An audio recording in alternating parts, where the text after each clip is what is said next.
we'll take attendance. So I am present. Ms. Romero,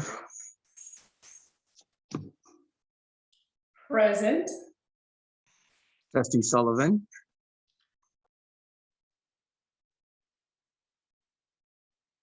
he is here. Trustee Dryden, Present. Trustee Nowak doesn't appear to have joined us quite yet. Dr. Ramirez, Present. Ms. Peterson. Present. All right, Ms. Torres.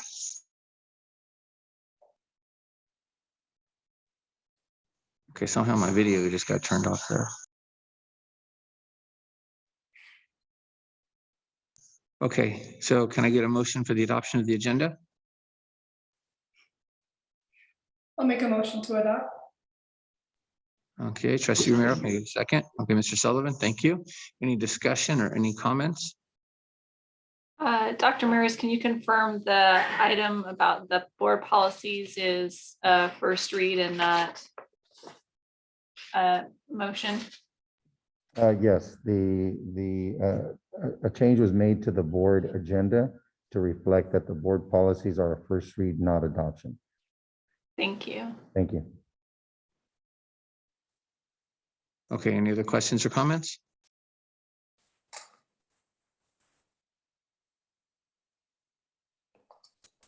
The agenda, the item was agendized, so we made the modification, so the public is aware that this was a discussion. So if the board is so open to change that, we've already made it on the agenda itself.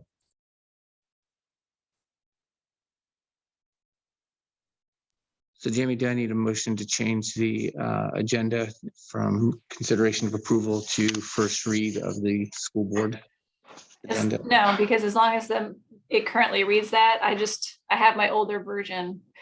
So it's different, but as long as the ones that Brianna is going to be presenting read differently. Okay, fair enough. All those in favor of adoption of the agenda as presented? Aye. Aye. Okay, agenda adopted 4-0. So the first action discussion item is the consideration of approval of the board resolution 21-22-07, continuation of Board of Trustees authority to hold virtual meetings pursuant to Assembly Bill 361, open meeting state and local agencies teleconferences. Can you get a motion for approval for this evening's meeting? I so move. Can I get a second? I'll second the motion.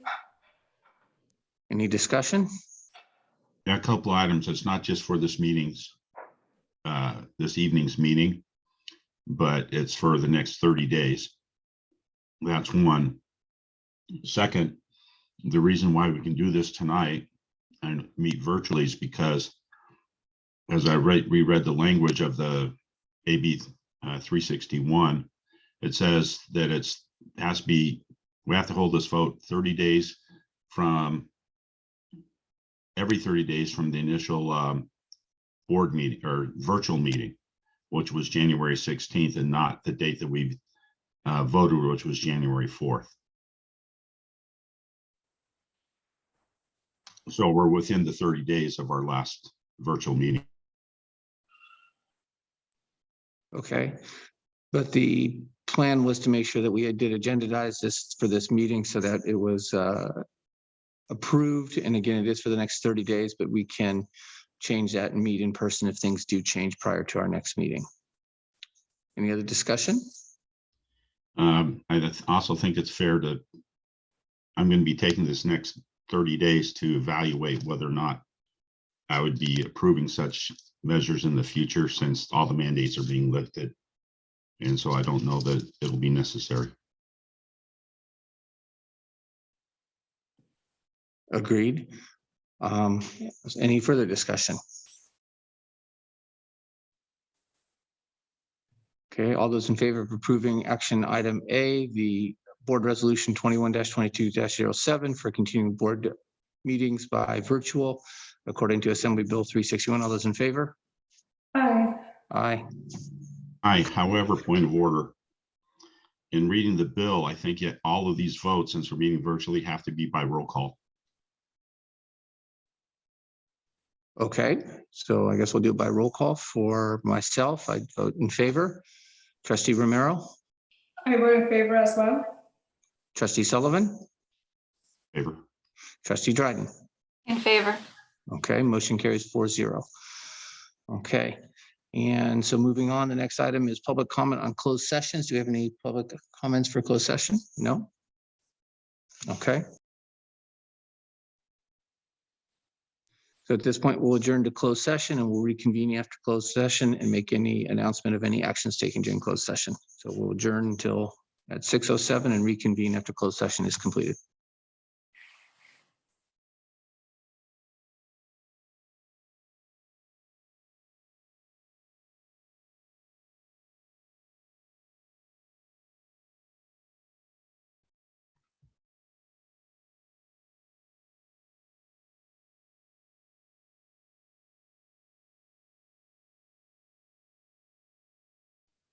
Is everyone back yet? Nope. Waiting for Mr. Sullivan. Okay, got it.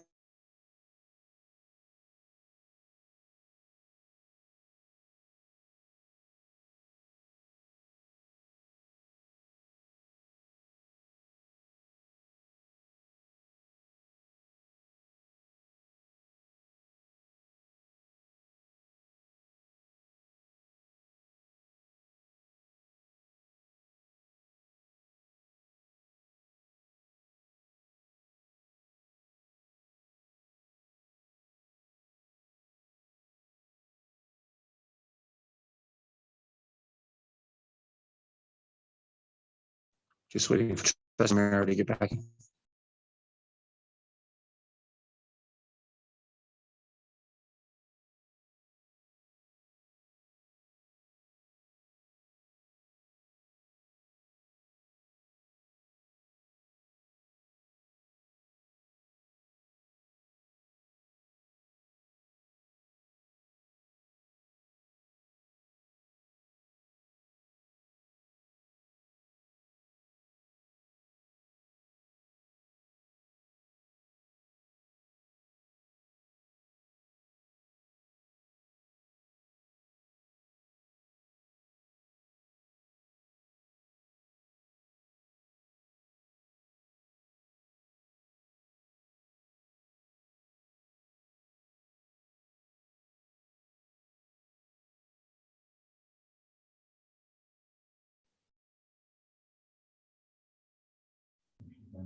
Do we want to go ahead and press on since we have a quorum?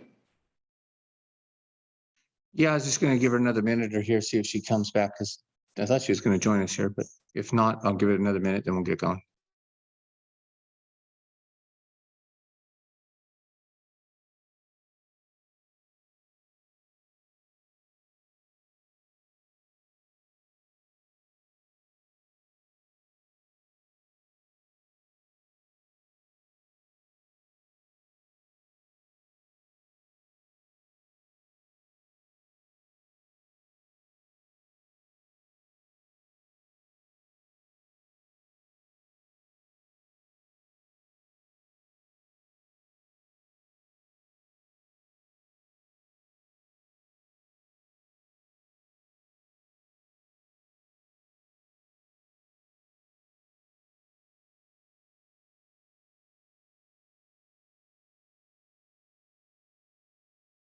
All right, well, I don't see her back yet, so we'll go ahead and move on. We adjourned from closed session at 18:49. We'll reconvene at 18:53 in public session. There was no actions taken during closed session. So we'll move on for the official opening of the Pledge of Allegiance. So if you can stand and say the pledge, face the flag.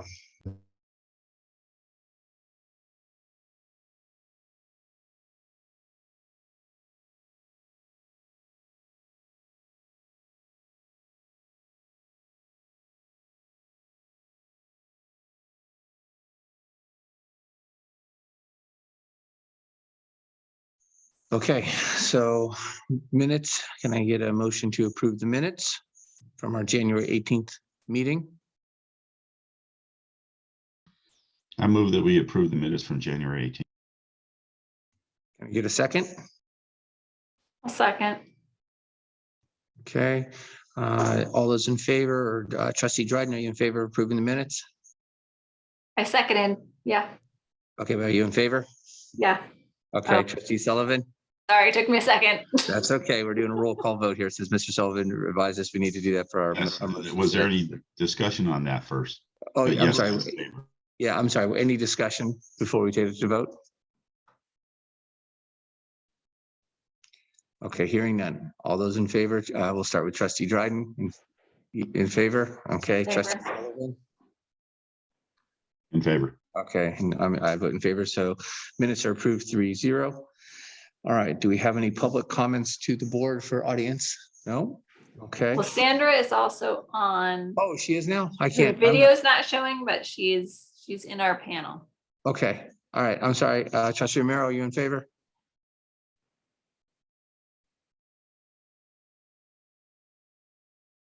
It looked like a yes. Yes. Sorry, yes, I am. I am.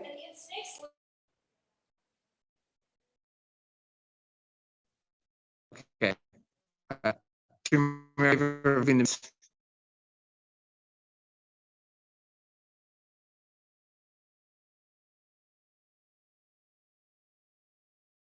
All right, I don't see her or hear her at this point. Does anybody else hear her or see her?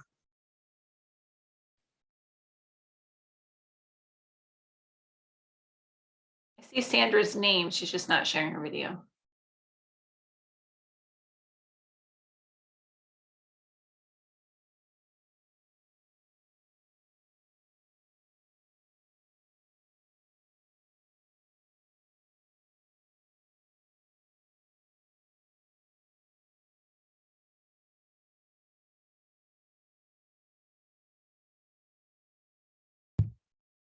Okay, good evening, board members, members of the community. I'm going to do my best to keep my comments brief here. But a lot has gone on since our last board meeting. I want to just provide a few details. Here's our agenda just for this particular part of the presentation. We continue to use drivers for reopening just to organize our work. Here they are. The biggest pieces of information is on the health and wellness side.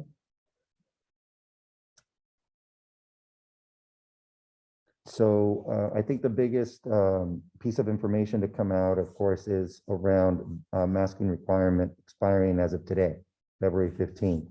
The initial information that came from the state indicated that excluded, and it still does exclude, schools and districts. Initially, we were awaiting guidance at that point when it was first announced. Since then, we have received further guidance from the California Department of Public Health, and the anticipated date for masking to become optional in schools appears to be Monday, February 28th. This is based on statewide numbers, local numbers. We've received some feedback from our Ventura County Public Health that just affirms this trend line. So it's something that we continue to message out to our community, and our community and students continue to be very supportive. As we enter this next phase of this pandemic. Along those lines, we have continued to employ the partnership with Ventura County Office of Education. They provided us a few weeks ago with N95 masks. Those have been received, distributed. We have more in supply that we continue to use. And we did also secure some additional antigen tests for our community, and those will be distributed as the days and weeks move along. Our COVID dashboard, this is as of this snapshot in particular was taken on 2/11, so it's just intended to be that, a snapshot. puts us in a much different position and with different numbers than we did and we experienced at our last board meeting, which was back in January.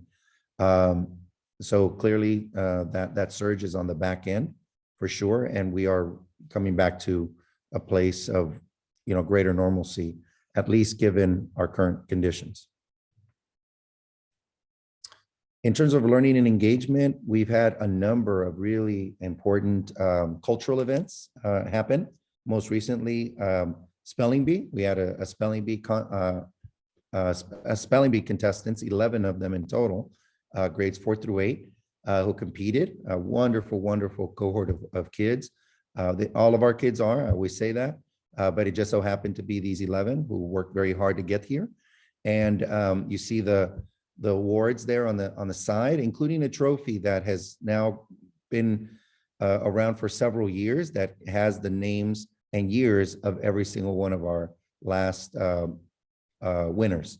So this time around, our winner was Miss Maylin Ronquillo, and she came in and will represent us at the countywide competition coming up here soon. Second place was Victoria Fernandez, and third place, Austin Urias. So we're very, very happy for all of them. It was, I think it went 19 rounds. I think it was what it was. Incredible sportsmanship, incredible talent. And we're glad to have also some of our parents and families in our audience to root all of our kids on. So very proud of them. And I know Maylin will represent us incredibly, incredibly well. This past week, we also held our quarterly awards. You see there the grade spans TK2, 3, 5, and 6, 8. And we are honoring our Tigers of the Quarter, as well as a character trait. This time around, it was honesty. The students, since we're quarterly, they selected their top 4 at the very early part of the year. And this is our second quarter recipients. We are also celebrating literacy, and we have been awarding our Roaring Readers Award. And that's for our students who have demonstrated growth and a development of competency in the area of reading. And then most recently, because it just happened this past weekend, we had the opportunity to send our grade 7 and 8 students to CIMI, the Catalina Island Marine Institute. They left on Friday, came back to us Sunday afternoon. We're back here by about 5 o'clock. This is a partnership that has now been, going strong for the last several years with PFO. Very thankful to them. Very thankful to our chaperones, our staff, our parents' chaperones. It's a big commitment, but they did it admirably, and they did very well. And all the students did. And what I heard anecdotally from them today was that they really experienced a great, wonderful time. And then, our unsung heroes are bus drivers who were there to help, Mr. Eddie and Mr. Eliseo, who brought our kids and families and staff back to campus from their trip. Turning our attention to attendance, you see here we're now, in the month of January. January was a very difficult month when it came to attendance. I think if you scroll to the next table, our attendance figures, due to the way in which we calculate attendance, I think in this case, don't tell the full story of the impact to our day-to-day in-person instruction. As we reach the back end of this latest surge, I continue to be very grateful to our parents and our staff who just were incredible, our staff in particular, in playing every single role, being incredibly flexible, and just trying to do their best and do what's best for kids. As we had reports of cases coming up that really made a difference in terms of the way that our day-to-day looked for a period of about 4 weeks there. But nevertheless, we continue to move ahead, and fortunately, we're going back to where we were prior to the break in the same levels of attendance. And so we're grateful for that. Lastly, in terms of upcoming events, we have one coming up here, like kind of in reverse order here, but next Monday, there will be no school.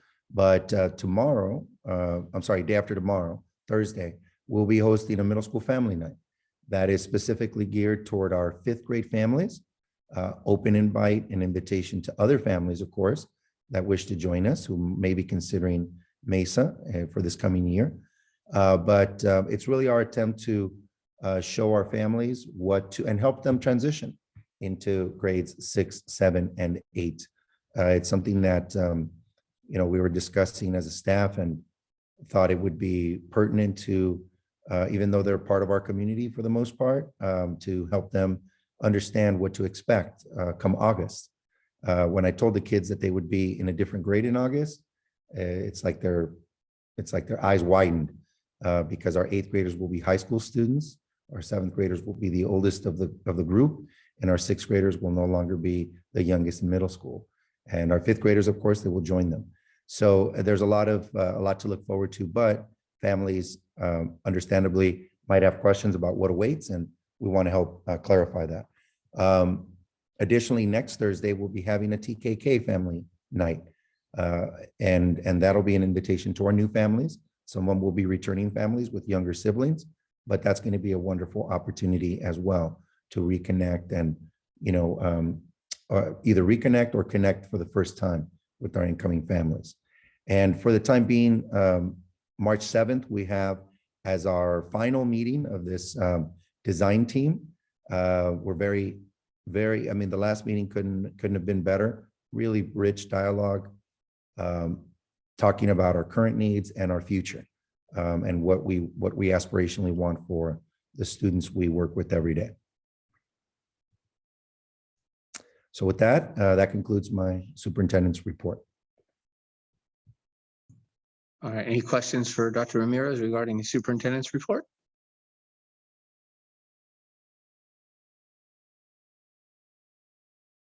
Okay, hearing none, then we'll go ahead and move on. So board members' reports and communications. Did the board receive any correspondence? Okay, none received. Board members, do you have any reports or communications to the rest of the board? Anyone? I do. Since I was tasked with, attending the PFO and the MEF meetings, the PFO just had their quarterly meeting last week. And so similar upcoming events and are the Mesa Challenge, which I have not read the packet that was supposedly sent home today yet, but our kids should be coming home with packets for our color run, jogathon challenge. And so it'll be fun, again, to return to something that the kids can enjoy, feels normal, brings in community, helps the PFO raise some money, which they do so many wonderful things with. So hopefully everybody will see the packets or join us. And that's the 25th, I believe, of March.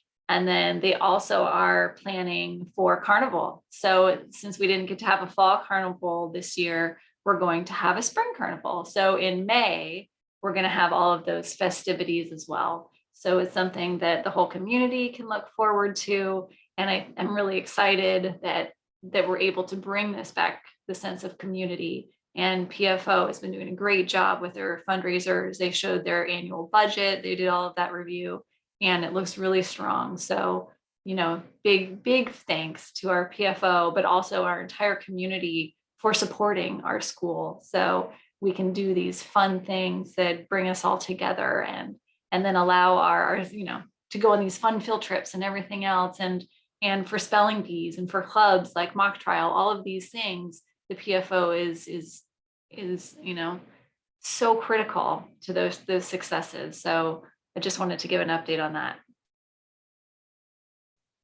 Excellent, thank you. And thank you for attending the PFO meetings there.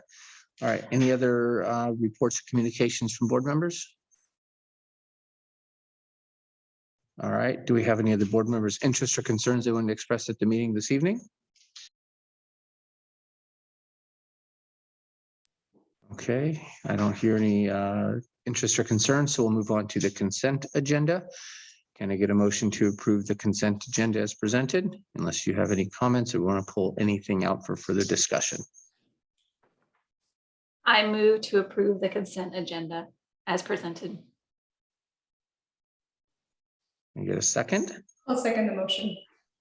Okay, thank you, Trustee Romero. But Okay, before we vote on this, as presented, I do have something I wish to discuss. And that has to do with item D. okay, so we can pull that out from the consent agenda and have a discussion on that before we approve that. Any other items to be brought out for the discussion?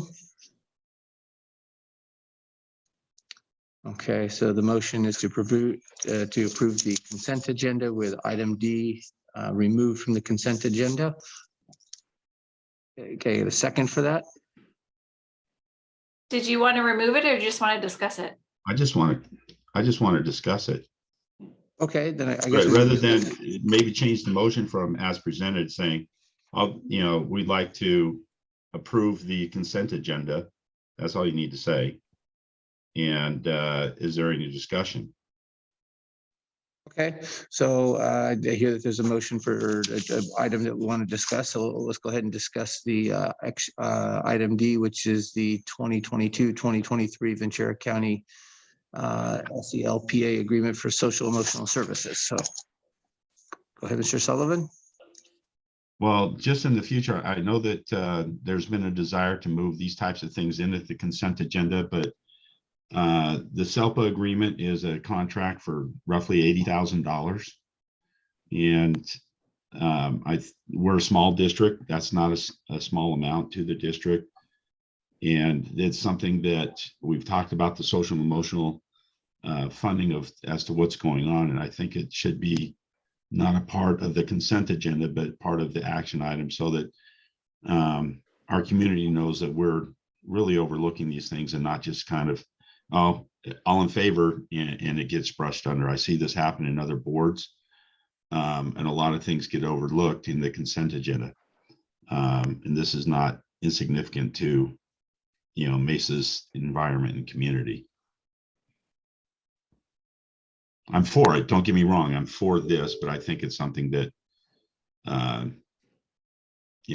if it were another type of contract, we would be discussing this in an action item. So Dr. Ramirez, can we, and items of this nature, can we not add them to the consent agenda, particularly when, is it more the financial amount or the subject regarding the social emotional services, or both? It's predominantly the financial amount, because it is an $80,000 contract. And had we been doing something like this with regards to the septic system or the plumbing or the HVAC, this is all stuff that comes up before the board and we have it in an action item. And I think it's worthwhile to let the community know that, these are things that are important. I am very concerned about the social emotional, the things that the SELPA does. I think the services are important. But, and I understand it could be like a routine thing, this something that we just do, but I think having a little more sunshine on it is worth our while. Okay, and I think Dr. Ramirez, understand that, contracts of this nature, this size, we'd like to be brought out more into an individual action item instead of included on the consent agenda. Okay, any further discussion regarding the consent agenda? Okay, all those in favor of approving the consent agenda, we'll go ahead and down the list here. Trustee Romero, Yes, I approve of it. Trustee Dryden, In favor? okay, Trustee Sullivan, Yes, I'm in favor. okay, and I vote in favor, so the consent agenda is approved 4-0. Okay, next item is the informational subject regarding the annual update to the 2021-2022 LCAP. So I'll turn that over to Dr. Ramirez. All right, good evening. Good evening, board. Again, Ms. Peterson is certainly here, has helped very much, more than helped, has co-constructed this with me and with us. So I am going to just use the slide deck to try to maintain brevity and being as succinct as possible, as this is a new addition to the LCAP process. It's a mid-year report. It's expected to be a one-time one. I'll make mention of the other pieces of information that are here. The board by statute does not need to take action, but merely needs to receive an update and information on the progress of the LCAP. So starting off, just want to go to the mid-year report itself. Here's some background. Basically what it is a supplement to the annual update, and it's intended to provide outcome data or student outcome data for 21-22 LCAP. Also a big component of this is the expenditure implementation. There have been new funds that have, or new sources of revenue that have come into the district, and this is an attempt to recognize that and align it to the LCAP process. Included in this process is the budget overview for parents. It is intended to provide clarity for parents and families. So as you see here, when the board adopted the LCAP and the budget, the annual budget on June 17th of last year, the State Budget Act was not complete. Since then, additional funds have come into the district, as I mentioned, and here is the impact to that budget. So the budget item, that's one column, and you have the total LCFF funds all the way down to expenditures not in the LCAP. And then the next column is the projected budget amount versus the actual. Those two do have some variance. And then lastly, the difference between the two. So I'll give the board a second just to refamiliarize with that. If there are any questions at this time, we would certainly take them. But all of these, and Ms. Peterson, if I'm not mistaken, were captured in the first interim. Correct. So the board would have already, or did already see these reflected, just maybe not in this layout.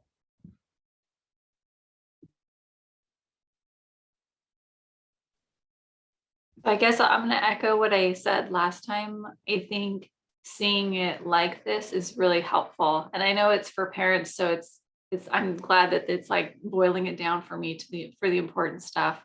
But seeing the numbers compared in this simple table is helpful for me to see. It's helpful to understand, there's certain things where projected and actual, we may have gotten less, but for the significant, we got so much more. And I know that you and Mrs. Peterson have been using these dollars as efficiently as possible.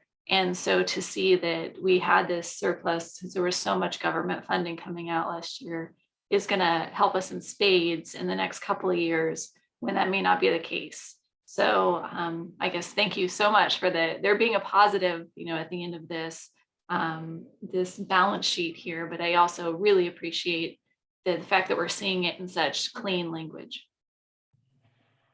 Thank you. Yes, Ms. Peterson and her team work very diligently on these materials, and we'll have more of a chance to talk through that and their impact to this process shortly. But thank you, Ms. Dryden. So I'd like to move on to a discussion of the first document, which is what's considered the supplement to the annual update. And just for background, here are the 4 goals that we have for the LCAP. The LCAP is a 3-year process with an annual review after every year, right? So it's an ongoing process. These goals are intended to be modified, but you see them here.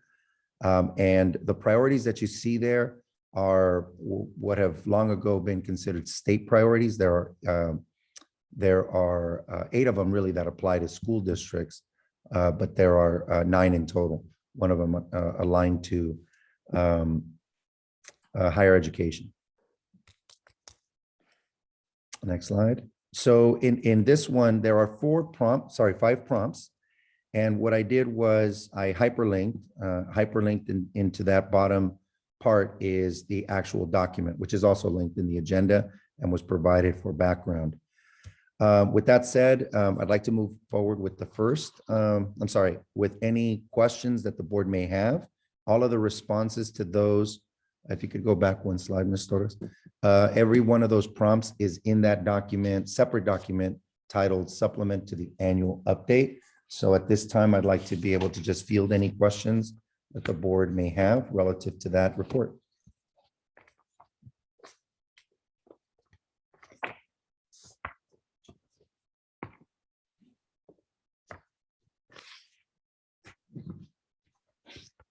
Okay, well, hearing none, I'm going to go ahead and continue.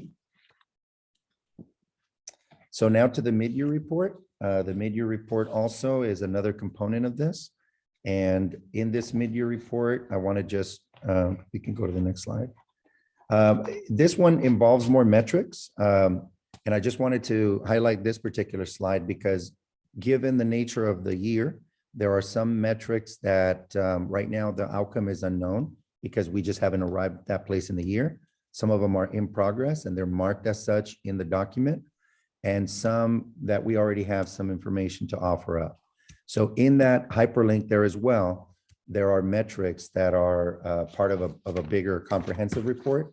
The ones that I do want to highlight are involved in just a moment, which have to do with achievement. You can go to the next slide.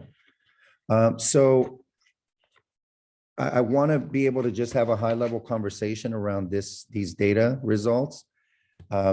As the board and community is aware, we did not assess summatively last year. At the end of last year, at the tail end of last year in May and June, we made a local decision to move forward with our local assessments. And it was a twofold reason. One is that we wanted to preserve instructional time. We felt like at that time, we had just come back with our students in a very relatively short period, and we wanted to preserve that time to teaching, to working with students. And we felt like it would be a tremendous challenge to dedicate that time just to assessments. The second thing to consider there is that even those assessments were modified. So even the districts that did move forward with assessments experienced a modified assessment. So what you have here is one metric that we have used historically here at Mesa, and that I wanted to provide as a snapshot of where we are. It includes the end of last year, and that's by cohort. So we backward mapped it so that you could see cohort to cohort. So it's not a different cohort of last year's second graders to this year's second graders. It's the same group. So third grade and so on, all the way on through. So looking at this data, this is for literacy. The data is sobering in some ways, but also reflective of the conditions that that pandemic has also brought on. We've experienced a pretty significant disruption to our learning and operations for the last 2 years, and it's actually going to be 3 school years, parts of 3 school years at the very least. And so I want to just lead with that. I also want to say that our teachers have done tremendous work in trying to shore up and understand where students are and be very, very thoughtful about the kinds of skills that they needed to develop and where their time is best spent. So, there's some promising results here, some evolving results here that I'm very thankful for, particularly amongst the 4th grade as an example. But there are other cohorts where, we've still got yet a lot of work to do on this back half of the year from this month of February on through to June. Last thing I'd like to say is we have to start really acknowledging that this will take time. It'll be very deliberative, and we need to be very intentional, which we are being, but that it will take time to recuperate and get ourselves back and our kids back to a place that I know we all expect and want. The next slide puts forward math in this regard. And it's very similar in terms of the data sets. Some grade levels are performing, I think, in ways that are promising. And others, I think we still have some definite work to do because the growth is incremental in too many of our grade levels. But again, I reiterate that this is one metric, and it is one metric that is one of several others that we use, including, of course, classroom-based assessments that really make a tremendous difference. But if we really want to focus on what the roadmap is, that's where the broader LCAP comes into place. Those 4 goals, all the actions therein, and the way in which we're allocating our resources. So with that said, I want to just put a pause there, and maybe if you could go one slide over, and just be able to field any questions or comments from the board.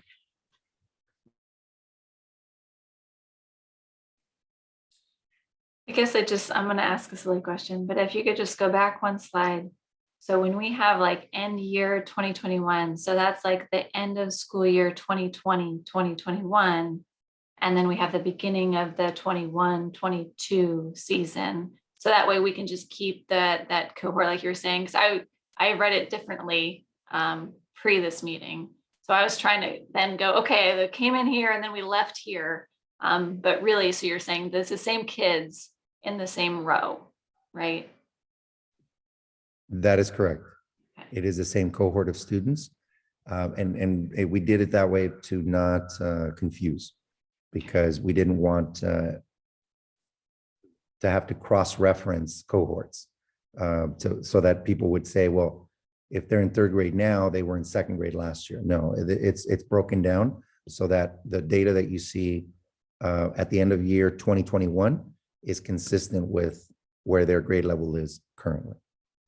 That's correct.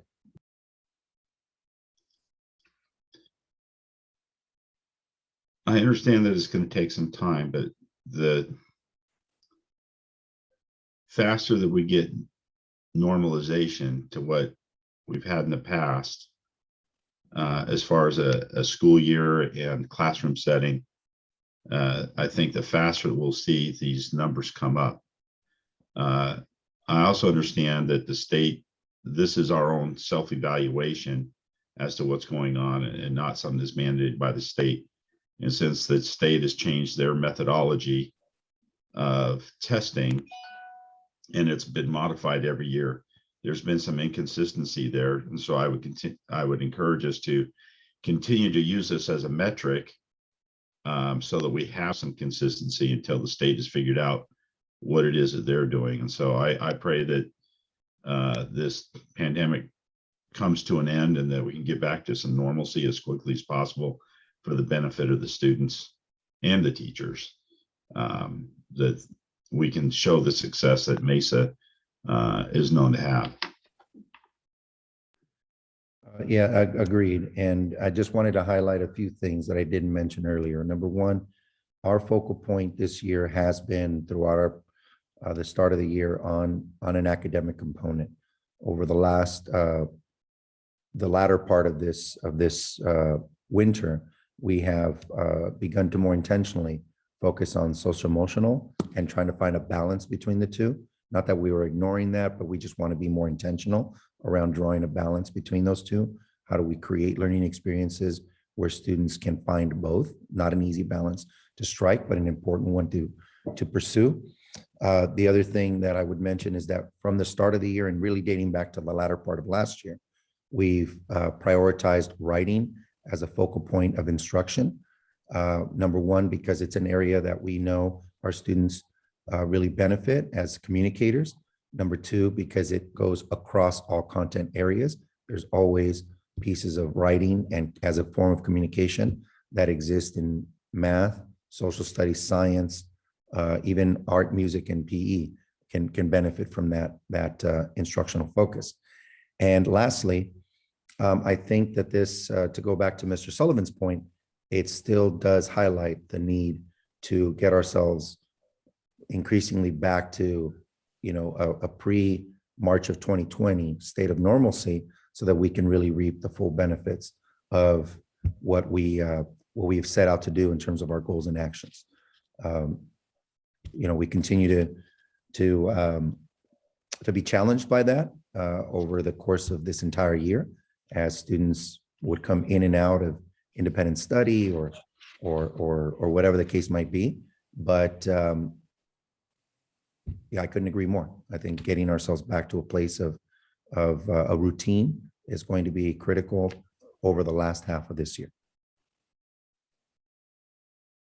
Well, and to piggyback onto that, I think that the other activities that we're also doing, after school as well, helped the kids really chime in. So we didn't have STEAM last year during COVID. We have STEAM this year. We've got mock trial this year. We've got the academic Olympics this year. So it gives children another avenue to get engaged and expand their learning, where last year these things did not exist. So it was only that instructional time, when during distance learning, but now we are starting to get back to those other activities that really engage the students, and not just the community, but also in their own educations.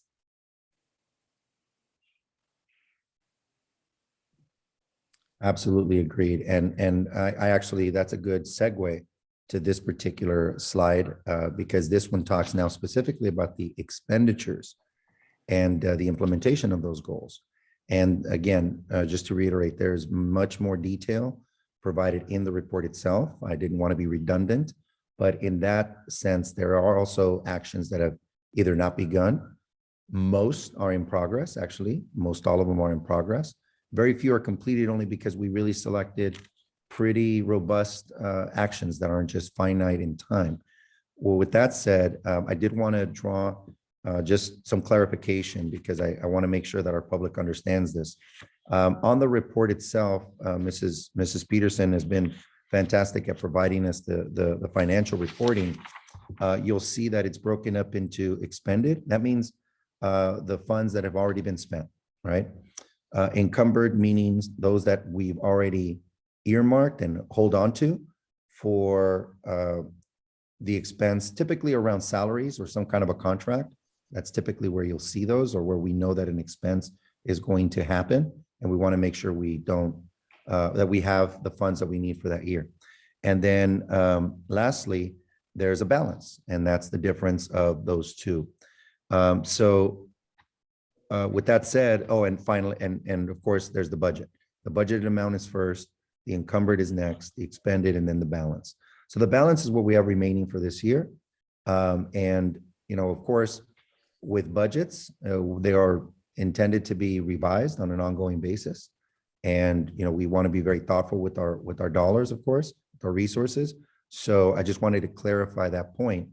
And so in certain instances, you'll see, and the questions might come up to say, well, I know we've spent on this particular area, and we are probably right. And this is where other funds that are not reflected in this particular plan, but were in the budget overview, might come in. The idea is not to have many goals. The idea is to be very focused on our number of goals and to use all of our funds to support those aims, as opposed to being scattered and being more, I guess, unintentional with the money. So if there are some actions that you see, I know we've been focusing on that. I know there's staffing there. I know there's actions behind that. What might be occurring is that we're using other funds that are more short-term to help augment or support in those endeavors. So I just wanted to make that point of clarification as we have this discussion around implementation and expenditures. And I would love to hear any comments that the board may have.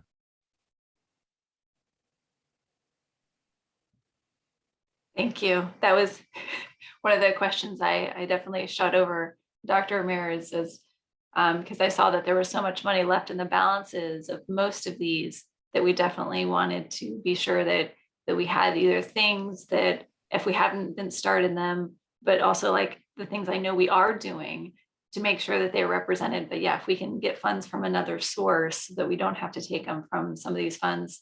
I know that some of them are tied and have to be used in a certain way, and some of them don't. Some of them are unrestricted. So that's an important thing to know, but that helped me try to figure out, because I know that we've been doing some of these things. So I was curious about how we had so much money left.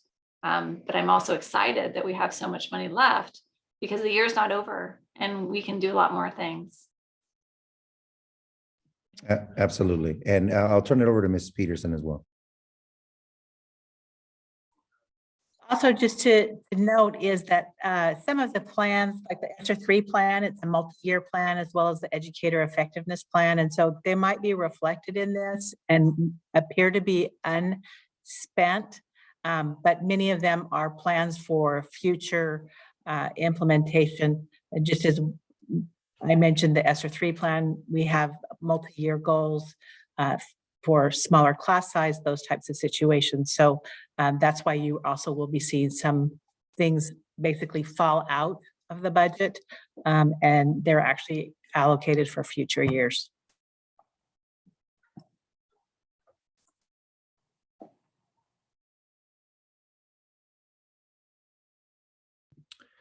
Okay, so there are too many, actions to elaborate on. They're in the plan. Try to be very succinct with those. But I did want to make some highlights of the mid-year report. Number one is that the instructional program, what kids experience on a day-to-day basis, continues to be the priority. We are in the development of a learner profile. There's been a committee of various partners, parents and family members, staff, some other community partners who have come into this to be able to shape what we envision as being the aspirational look at what students should be able to know, demonstrate, and be able to confidently do by the time they leave us in 8th grade. That is going to help really shape our priorities further, hone in on what the focal point of our instructional program should be. And I really, in a high level way, I detailed it there. It has to be rigorous, relevant learning that is student-centered and based on assets. The more that we aspire to that bar, the better off we'll be. And the more that our students and families will benefit from the instruction and the schooling really that they receive here at Mesa. So as just yesterday, we had a full day professional development session with our facilitator, Katie Martin, who's been working with us throughout the year and has been working with this team. And we focused on precisely that, developing grade level areas of focus, blending that social emotional learning with the rigorous learning experiences. And so I felt very satisfied with where we were. And along the way, we also got to build a lot of relationships among staff, which is another big piece of how we develop a good workplace. Professional growth and learning for all of us who work in the building is important. We have an instructional focus, as I mentioned, on communication more broadly and writing more narrowly. We also have this year updated our data systems. That's still a work in progress, but we have been slowly kind of bringing those on because these are systems that are intended to, databases that are intended to help us, but they need to be learned over time. And so we already launched one. We're looking forward to launching the next. And then lastly, our programming. I just noted one here, but Mrs. Dryden had mentioned the co-curriculars, the clubs, the activities beyond the school day. But our after-school STEAM program, yes, it didn't run in a traditional way last year. They were helping students, but obviously in a virtual fashion. Now we are back on the ground, back in person, and that has been another value add to our program, to what we offer. And we're looking in the future to bring more news of how some of the funding that we might get on an ongoing basis will help us develop this program even further. So looking forward to those future conversations as well. But I wanted to just provide some big picture highlights that we're very proud of and that have taken a lot of hard work. And with that said, any last discussion feedback would be appreciated as we conclude.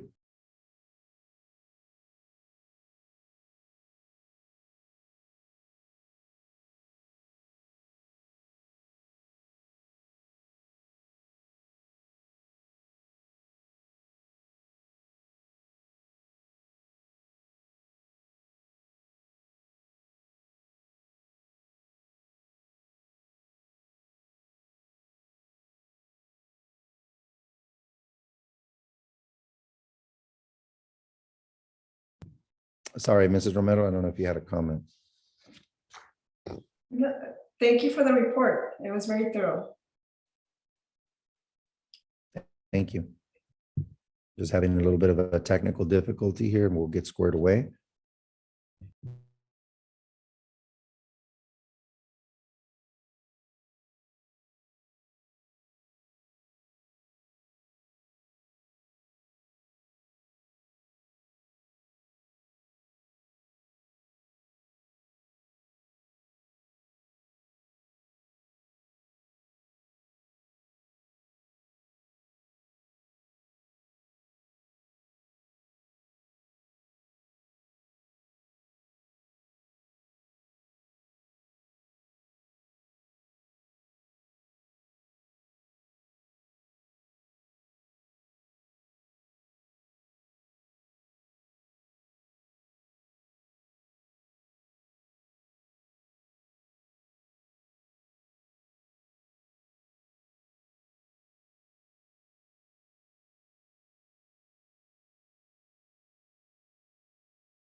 Can you guys hear me? I got booted off. Now I'm back on. I can hear you.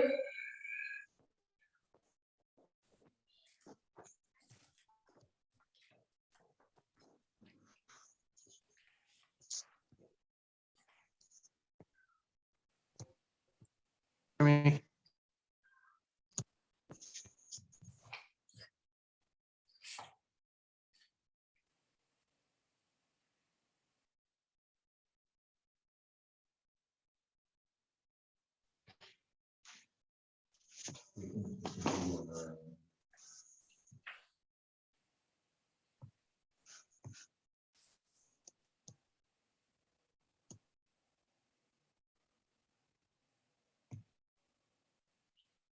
Okay, I'm sorry, guys. Just my computer's acting wonky here. Can you hear me now?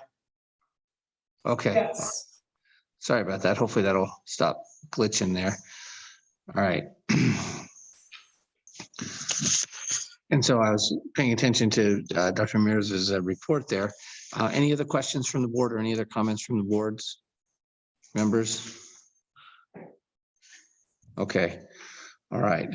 So the next item on the agenda is our public hearing regarding the California Voting Rights Act and the consideration of trustee by area. So we do have a presentation this evening from the Cooperative Strategies Group. Okay. And we have, once again with us, Mr. Chris Schmidt. He will join in just a second, but he will facilitate this conversation.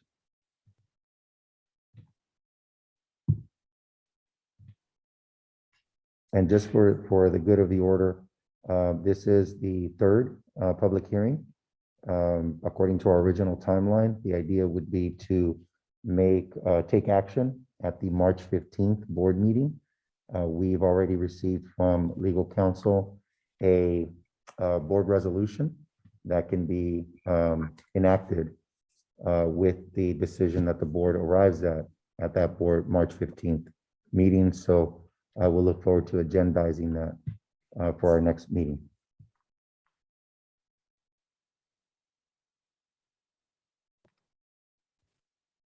Discussion in public hearing. That is correct. There is Discussion in going to be a public- public hearing and then action to come on March 15th.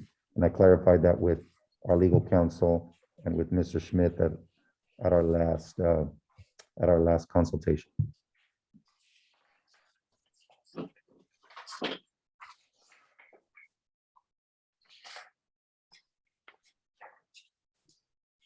Go on ahead, Chris. The floor is yours. Okay, thank you, Dr. Ramirez. Good evening, Board of Trustees. It's good to be back with you.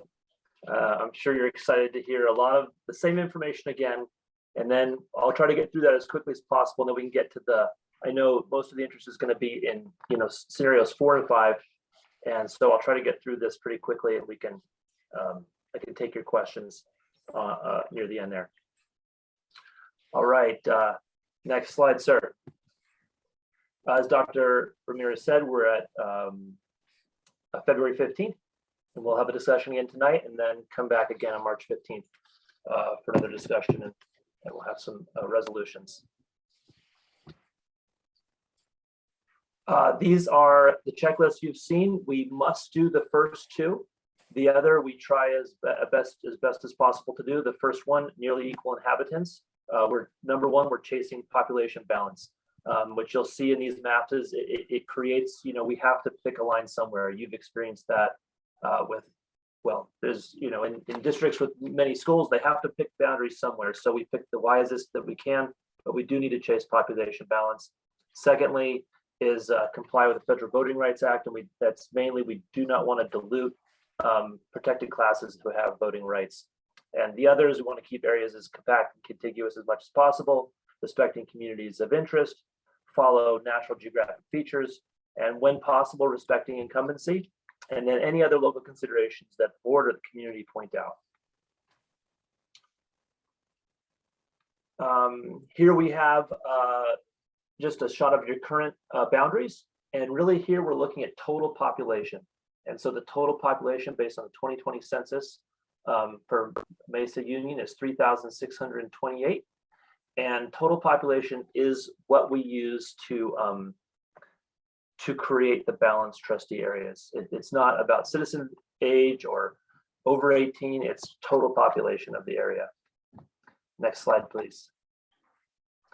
And the Hispanic Latino population is the largest protected class within the district, with 26.6% of the CVAP. CVAP is citizen voting age population. We do need to pay attention to this because this is the metric created by the Census Bureau that is used to determine areas that have to determine the voting power of certain blocks in certain population areas. And it's this CVAP that actually helped us to create an area that has a Hispanic Latino CVAP majority. Next slide, please.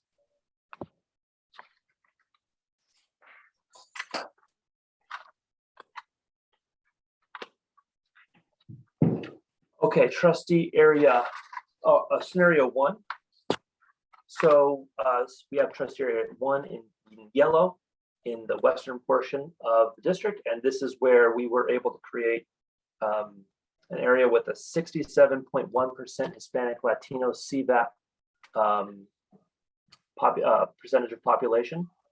We have trustee area 2 in green, running just south of 118 and kind of taking the southern southwestern portion of the district. We have, as you know, most of the population is compact in these neighborhoods here around Sterling Hills Golf Club and Las Posas Country Club. So we have trustee area 3 in orange there, and taking up those neighborhoods to get its population balance.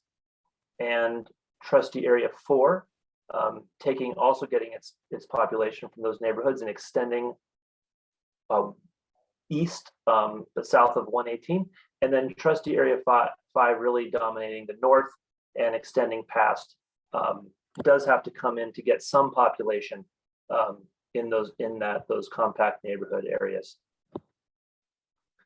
The sequencing for this area, I want to say a few more things about sequencing. A couple things to keep in mind in the sequencing discussion as we look through each of these scenarios. And sequencing is one of those things that it does take a little bit to kind of click, but it really is kind of following, it just kind of logically makes sense. So, but a couple of things to keep in mind is that the transition from trustee at large to trustee areas neither shortens nor lengthens anyone's term. The trustees will remain at large until there is an election. And the transition to trustee areas takes 2 election cycles.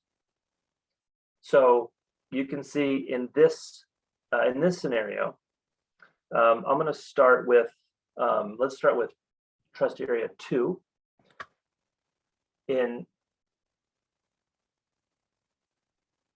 Start with trustee area 4, sorry, in blue. So trustee area 4, it has a trustee in the area, and their term ends naturally in 2024. So that area is a good candidate to, that area will naturally come up for election to elect their trustee in 24. And it's the same with trustee area 3. There is currently a trustee area in that area. They will serve out their term, and then in 22 they can run again, and that area will elect its trustee. Trustee area 5 in this scenario has 3 trustees, and the 2 trustees with terms in 22 will serve out their term, and they'll come off the board in 22. The remaining trustee will continue to serve out their term.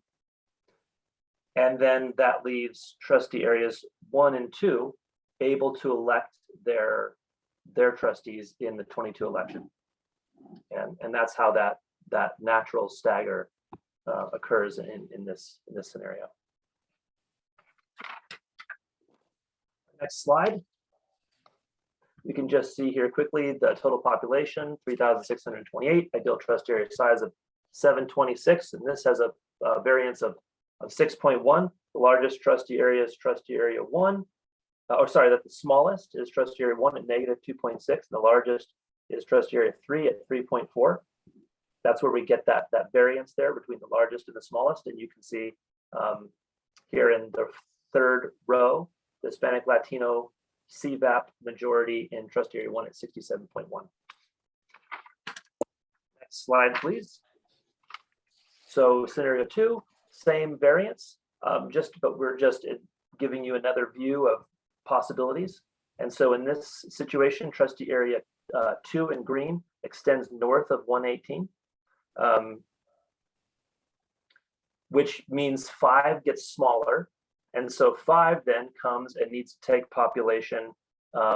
It moves down in the center there around Fairway Drive and takes population from those neighborhoods. And trustee area 4 is kind of clipped. It just abuts Center School Road to the east, and trustee area 5 extends down into that area. And those are the differences between these 2 maps. From scenario 1 to scenario 2. The sequencing for this is that you can see 3, 5, and 4 are set between both of the options. Trustee area 3 in peach is naturally would be an election in 22. Trustee area 5, both of these trustees would serve their terms through 22, and then they can both run again, and they're naturally being election there in 22. And then trustee area 4, both trustees would naturally serve out their terms, serving at large until 24, and then there'd be an election there. And then, but the option here is that either 1 or 2, the open areas could one could go in 22, or one could go in 24, or vice versa. The reason we list option A as trustee area 1 going first is because part of the election code 10010, I believe, says give special consideration to the CVRA, the California Voting Rights Act. So since this area is a protected class electing a representative of its choice, or possibly they have the opportunity to do that for that election, we just gave them option A, but there are various reasons where you're not mandated to do that, but that would be a discussion with the attorney. And next slide, same data, but trustee area 1 is still the smallest. Trustee area 3 is the largest, creating that 6.1 variance, and we maintain the Hispanic Latino CVAP majority. Next slide. Trustee area 3. The only difference here is we create a new, we push the variance lower. And so to do that, the difference is that trustee area 4 extends farther up along the east, and trustee area 5 comes down into the center here of these neighborhoods and takes population from the center. This scenario has the same sequencing as the last option. And next slide. Trustee area 1 is still the smallest variance, -2.6. And the largest trustee area is now trustee area 4. And then, but you can see the others are hovering right around, everything is hovering right around 0. So we get this lower variance of 4.5. Actually, we have the saying that anything, is up to 6 is an A, and 6 to anything less than 10 is an A minus. So you just need to get less than 10. But we just wanted to give you an option of what a lower variance would look like. Okay, next slide, please. All right, trustee area 4. So this was in response to feedback received by the board. And the request was for trustee area 2 to extend up and to encompass all of the Saticoy Club, this neighborhood here. And so we were able to do that. And this really is a new scenario. It's not really a change of the last maps. It's a new way to kind of create balance within the community. So trustee area 1 does extend across, in yellow, does extend across the 118, but there's a very low population there. So it doesn't dilute that CVAP majority that I showed you earlier. Trustee area 2 did have to get smaller down. It's hard to, it looks like Wright Road, because it did take in the population of the Saticoy Club. And trustee area 3 is a little more compact, and it did actually take in a neighborhood, a chunk of homes that what was in trustee area 2. Trustee area 2 did have to lose that neighborhood.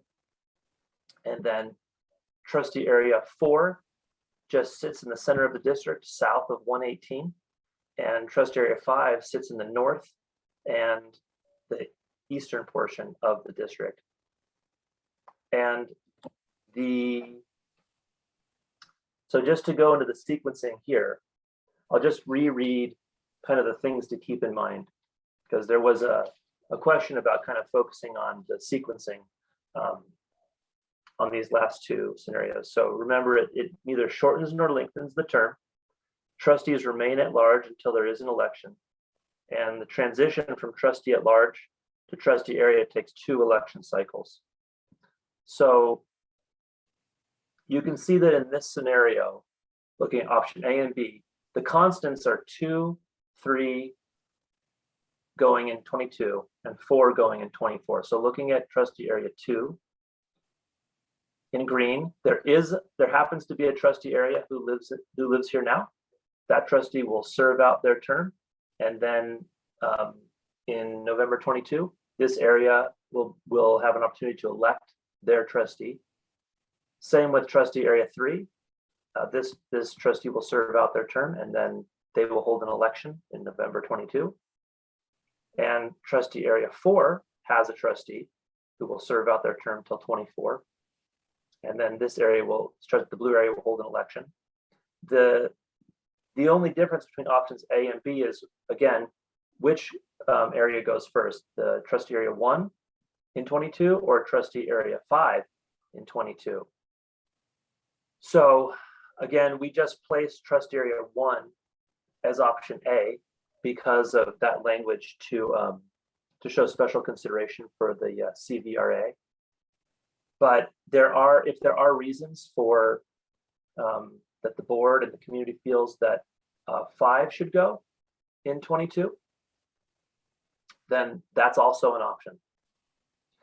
And we can go to the next slide. It's really just the detail showing the variance, 6.9, and most importantly, we're maintaining the Hispanic Latino majority in trustee area 1. Let's just switch to that next slide. The only difference between scenarios 4 and 5 is down in this kind of where the blue and the pink meet in the south, around Center School Drive and maybe Deseo Avenue. It's kind of hard for me to read on this map, but so that's the only difference between these two scenarios.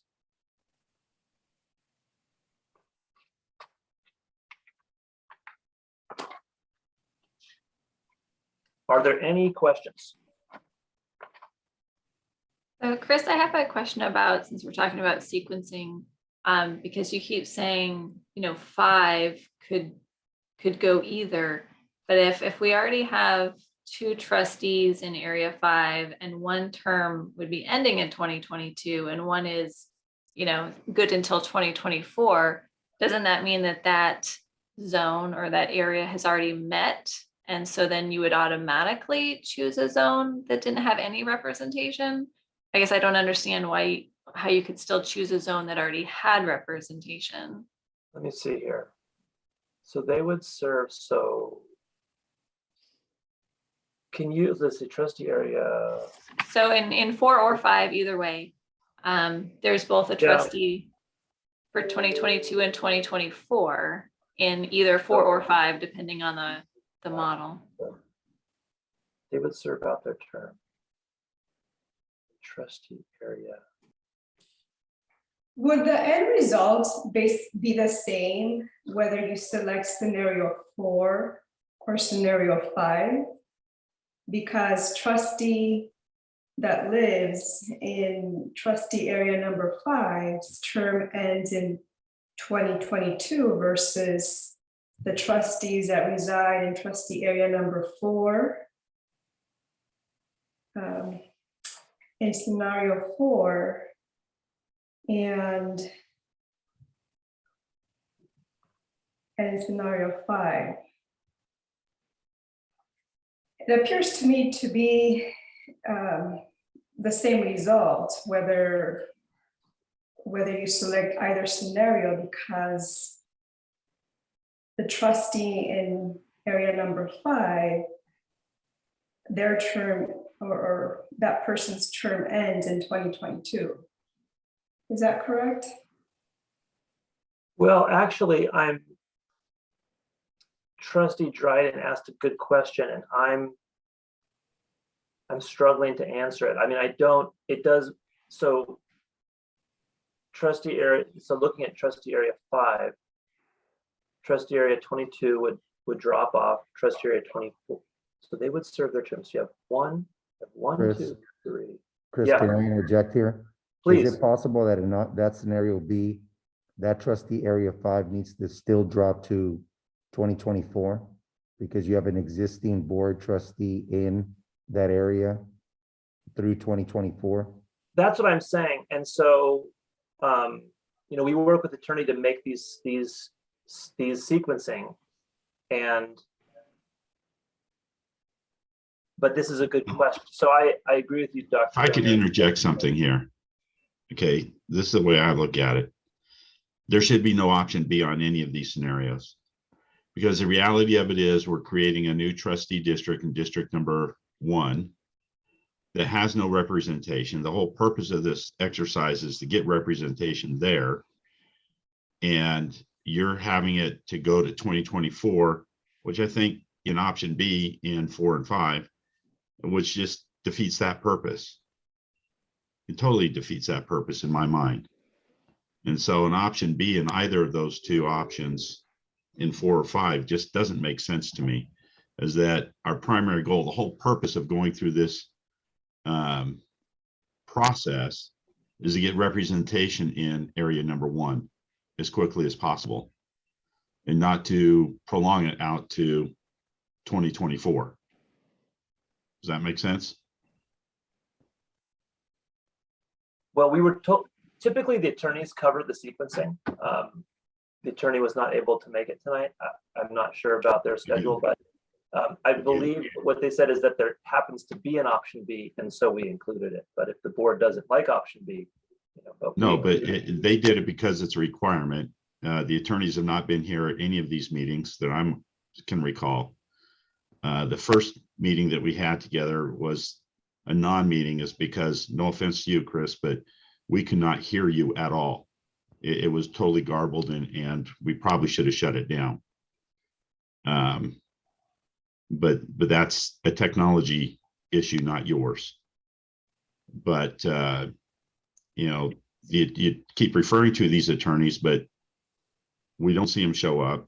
We gave you some feedback on the last meeting, and quite frankly, the response we got, it just looked like we don't want to be bothered with it. That's what it appears like to me, as far as the response we got.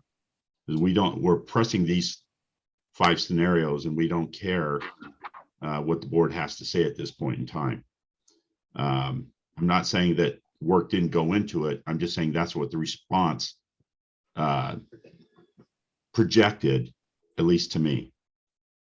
That we talked about the possibility of going up there to try and make some adjustments into the Satakoy Country Club area, and it was just like, no, we're not going to be bothered, and we're going to come up with the 10% rule.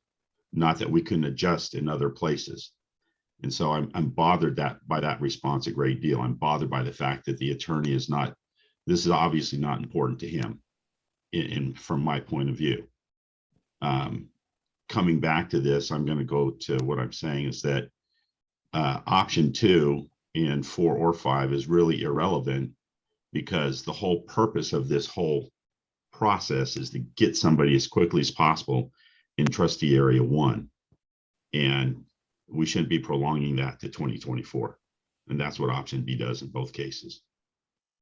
2 things. The way I look at it, looking at options 4 and 5, and or scenario 4 and 5, when you look at the option B, I think, when you go back to like scenario 1, they say there's no other option because you have 2 board members that'll remain in an area, and they would go second round, and then there would be nobody on the first 3. And I think that holds true for scenario 4 and 5, because the 2 trustees that would remain on the 2024 would be in different areas, so they would stay there. And so there really isn't an option B compared to what is in accordance to what you said, looking at scenario 1 for scenario 4 or 5.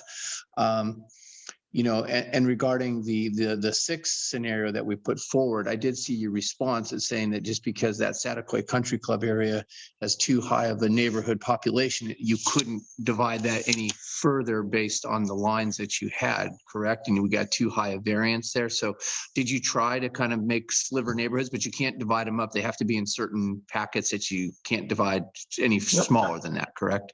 So it's a good question. We can actually divide and split census blocks, and in smaller districts we are forced to do that. And so in your district we are splitting census blocks.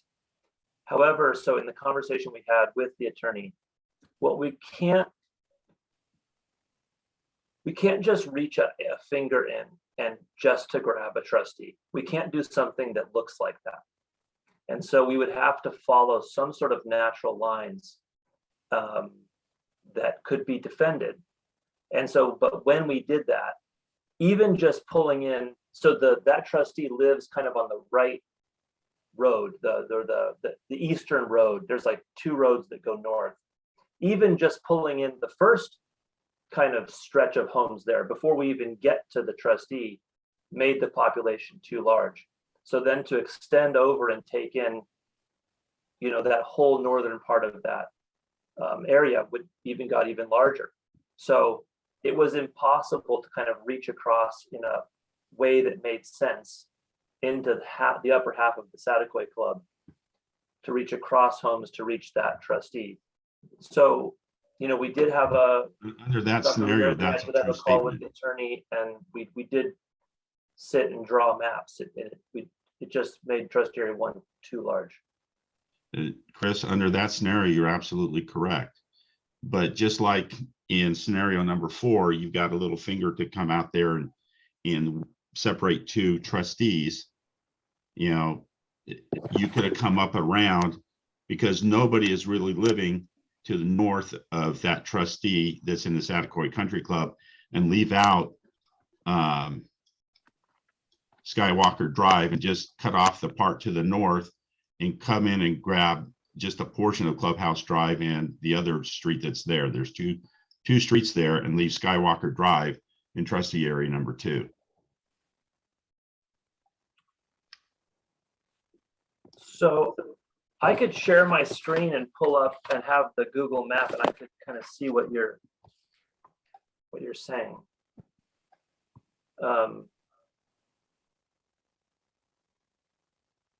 But you like kind of do a loop around to kind of, I can't really point with my mouse here, but to go above the road, Above first road, Skywalker, and come down and grab it. and just come straight across to grab Clubhouse Drive and go over to trustee area number 5. So you still have one complete tract in the green. So they live at the base. So we'd have to come all the way around, and yeah, I mean,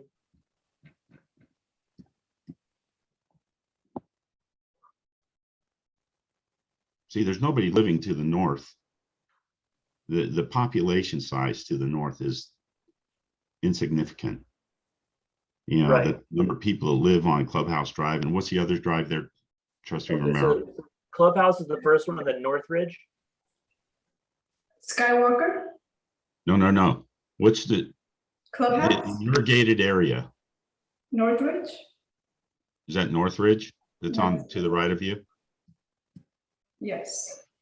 I gotta say, I mean, it is a big population. All the neighborhood around Skywalker No, Yeah, it doesn't. It and doesn't have Northridge. to include Skywalker.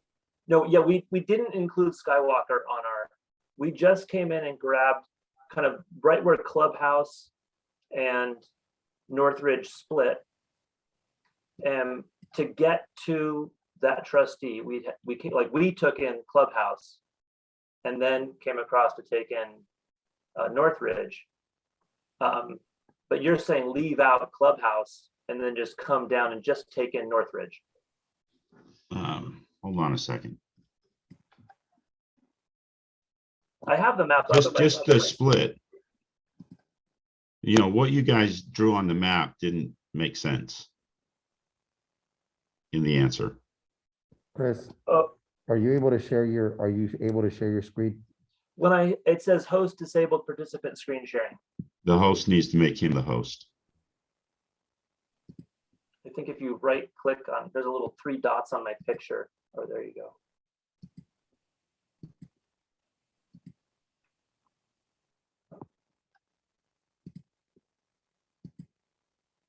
Why don't you email it directly to me and I will screen share it here. Well, I just have Google Maps up.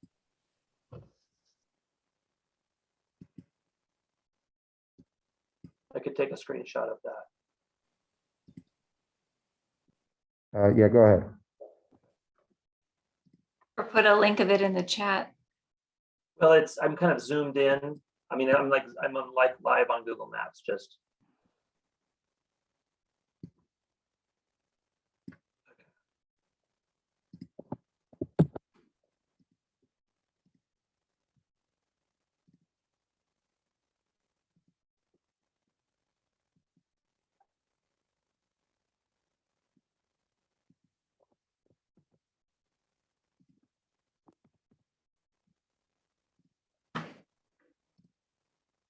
Okay, Dr. Rimmers, I just hit send.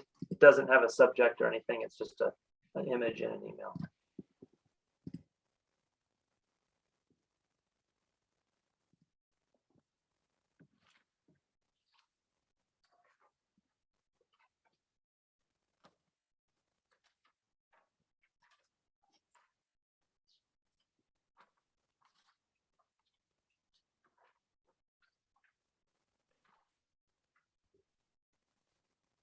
Yeah, Chris, I think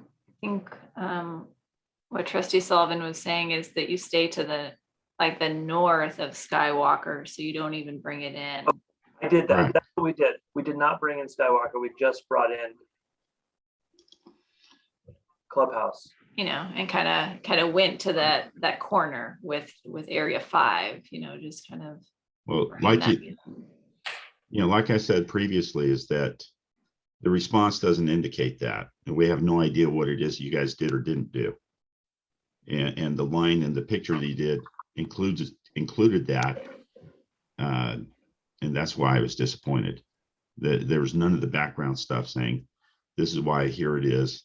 This was like, I took an existing map and I took a yellow line and just kind of drew it there. That was, I mean, we did it That in included GIS. Skywalker. This was just that line does not include Skywalker. And it was just a sketch just to kind of show a general, but we looked at many scenarios in GIS. This was just kind of a sketch to Dr. Ramirez and the attorney showing we generally, I mean, that's not the line we drew in GIS. This is just a picture I kind of drew just to kind of communicate that this was generally a shape we looked at, but yeah, you can see in the picture I sent, I think we do, Skywalker Drive is south of that.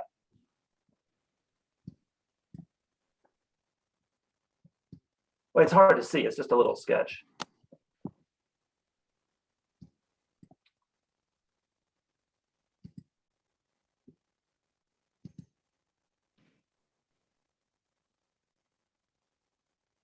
Chris, we have the picture up. Do you want to make a comment on that?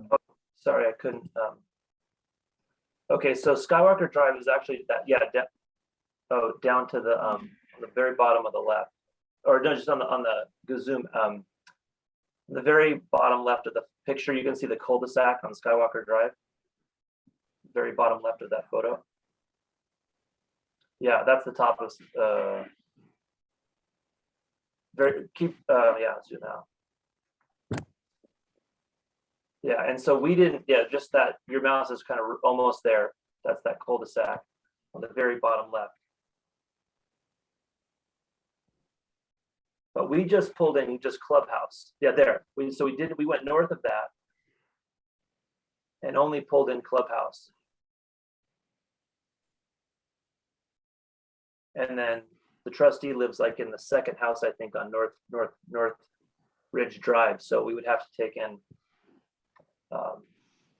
Clubhouse and North Ridge. But what I think you were saying is skip Clubhouse altogether and loop down in the middle of the golf course and take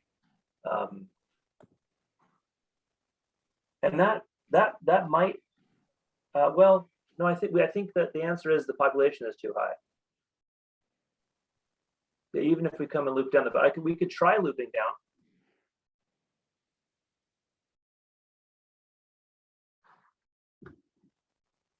And just skipping Clubhouse Drive and just looping down to bring in Northridge, but it doesn't really make, the only reason to do that would be to pull in that trustee. And that's But that's exactly what you did. It appears that you did in scenario 4. but not to pull in a trustee to get population balance. In scenario 4, Correct. there's a sliver? Yes, there is. It's kind of a sliver. It brings in several streets. But Yeah, I mean, I do wish the attorney here was here too, to be frank. So we're kind of drifting into his, I can definitely try to draw a map that reaches down and just pulls in Northridge.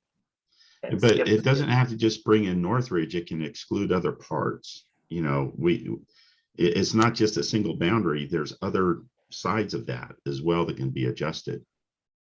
And so, but we're spending a lot of time here.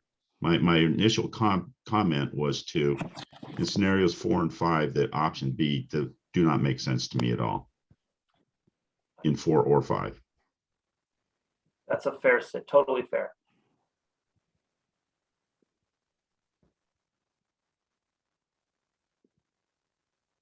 I mean, I definitely think options kind of 1 through 3 for various reasons probably won't work for our district.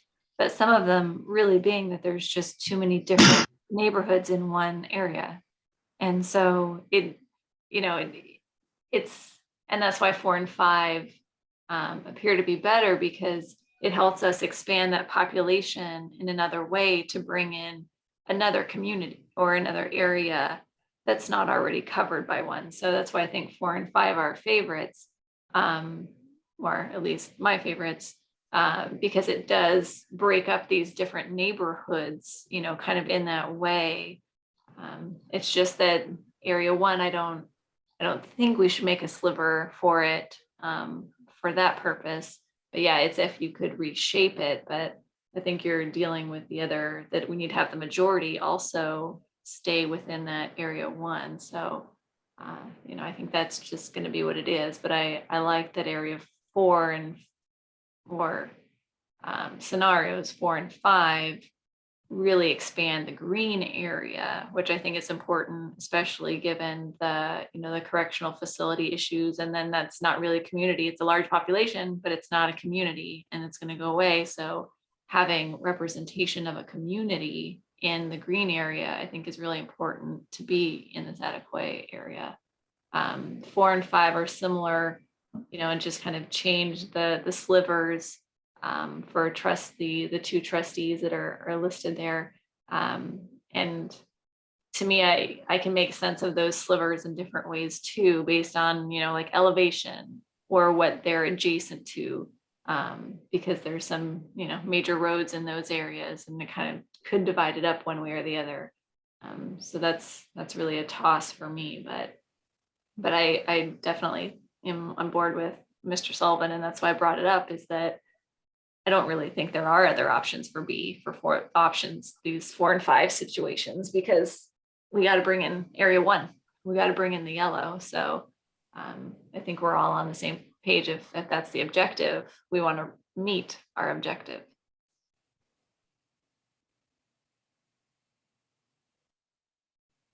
Agreed. And the variance on scenario 4, I mean, it jumps all the way up to 9.6. So 4 is down at 6.9. So that's a little more, a little better, I think, there. But again, I agree. I think it's going to be a little tough to reshape 1 to include that small sliver and not dilute the at-risk population there, or that group, without diluting that too much. So again, we may just be forced to have to accept that. So I don't know, unless you guys can come up with another solution that meets both of those criteria, that you can balance things out and bring us back 1 more and send it to Dr. Ramirez. We can take a look at it if you can find any way to balance that out.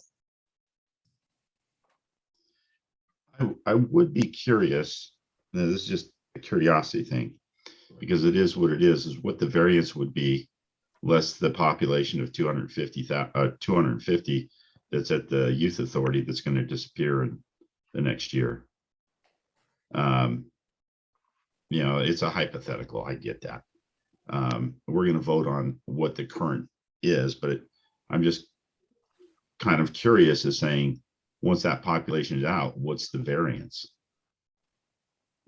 Because we're talking a population of 250 of total population and a CVAP of 200 that's going to disappear out of trustee area 2, the green area, in scenario 4. If I remember correctly, I think it was a second meeting, that population there was about 200 That's the CVAP. for the correctional facility. It's the CVAP is 200, total population is 250. Okay. See, there's approximately 50 inmates that are under the age of 18.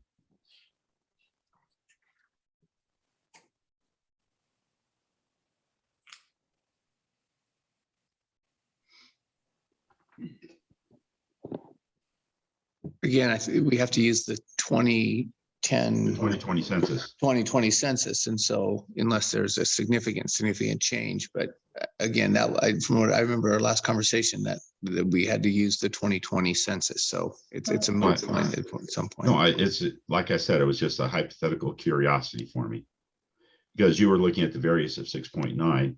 What would be, the aftermath? It's going to be a reality. It was just it's a The next time we can look at numbers, different numbers, is in 2030 after the 2030 census comes out. So a lot can happen in these next 10 years.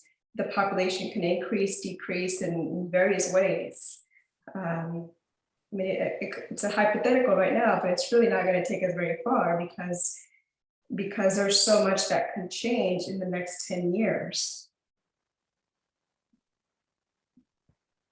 That's true. There's so much that can change, but there's this population of 250 that will change. We already know that for a fact.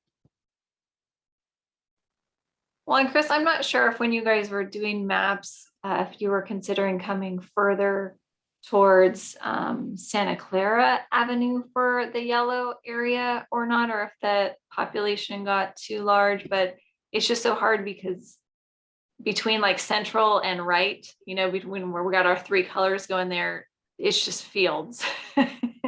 So, you know, I was trying to figure out a way, you know, to potentially bring the yellow closer, you know, into the green perhaps too. But I think most of that is is agriculture. So that's why some of these blocks are just so huge, but it's because they don't have residences there, right? So. Yeah, change that.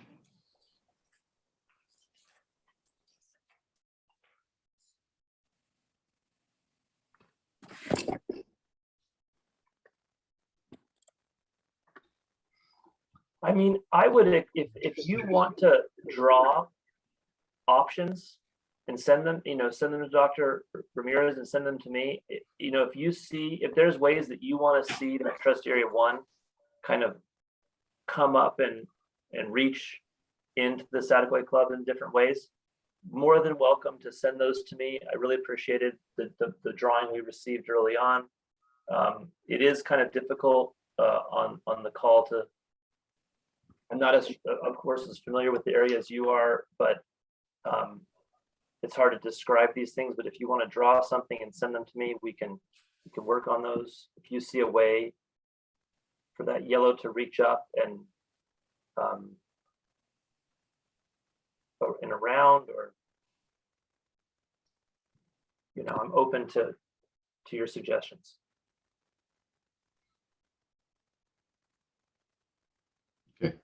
Okay, well, it sounds like, you know, we still have one question that maybe we want to send another map or two to you, Chris, and we can send that through Dr. Ramirez if anybody wants to try to draw that out and see if we can kind of come up with a 6 scenario.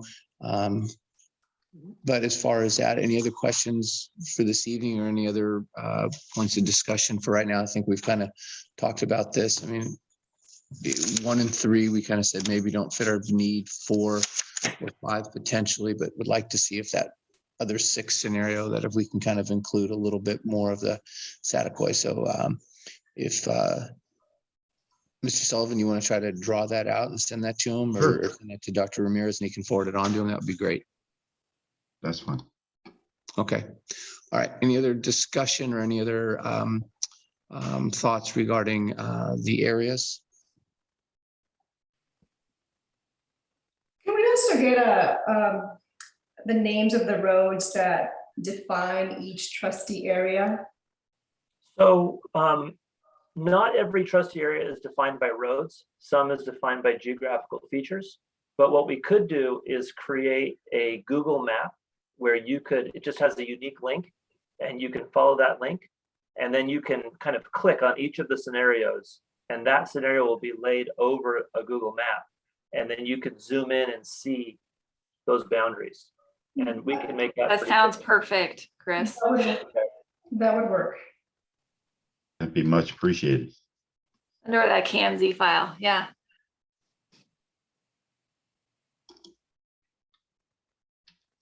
So we've got a couple things to take care of there. Chris is going to send us some maps with the overlays, and Sullivan, you're going to send a scenario to Dr. Ramirez to forward to Chris to see if he can kind of make that work there. Okay. Anything else, Chris, for us?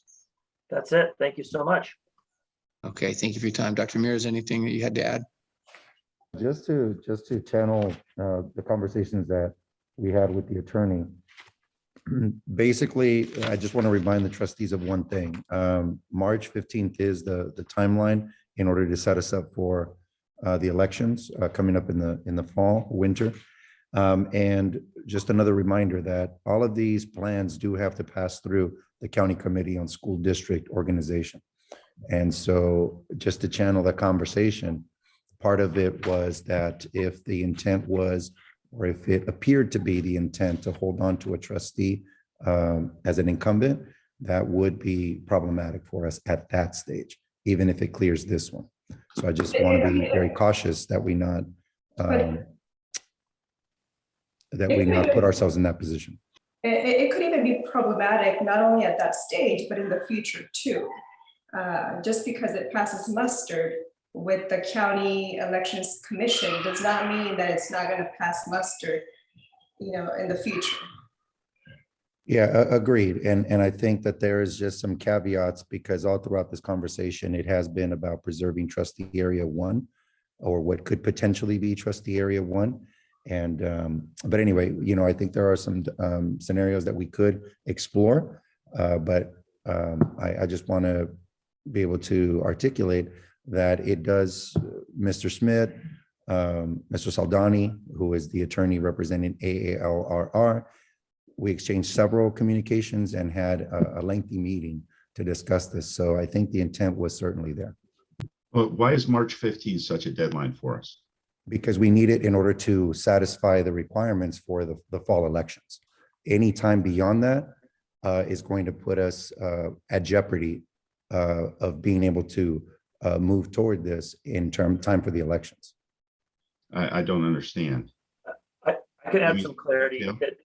The deadline is officially 125 days before the election, but that everything has to be approved, submitted, and in.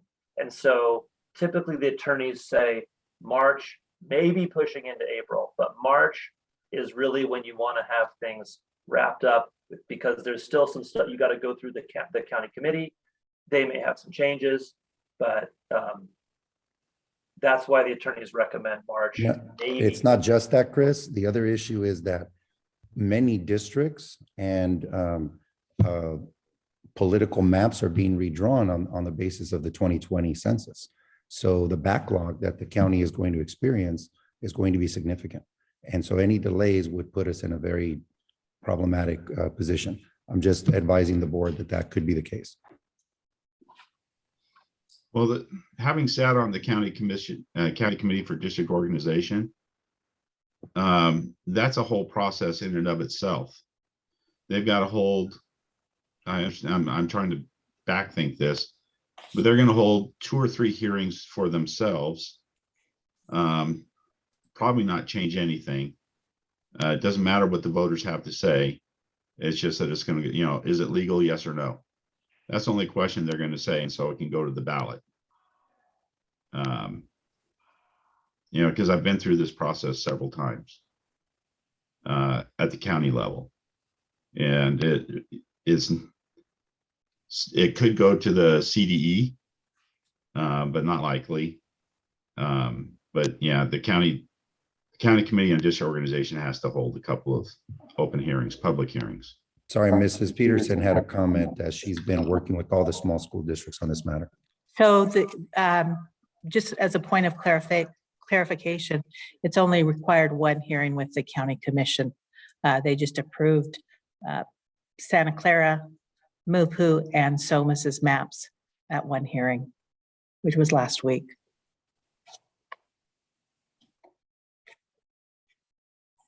Okay, so we'll hopefully get another clarification, get some stuff that we can kind of discuss at our next meeting and take action on it at our next meeting so we can get it through the process that it needs to get to so we can get it approved before the November election that's coming up. Okay.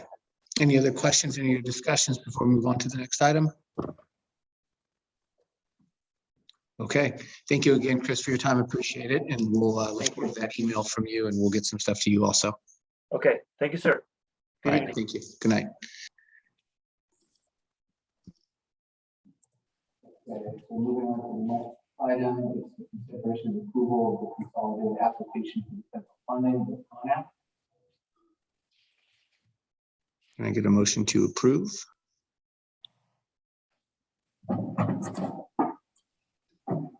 I move that we're at item A, consideration of approval of the Con App.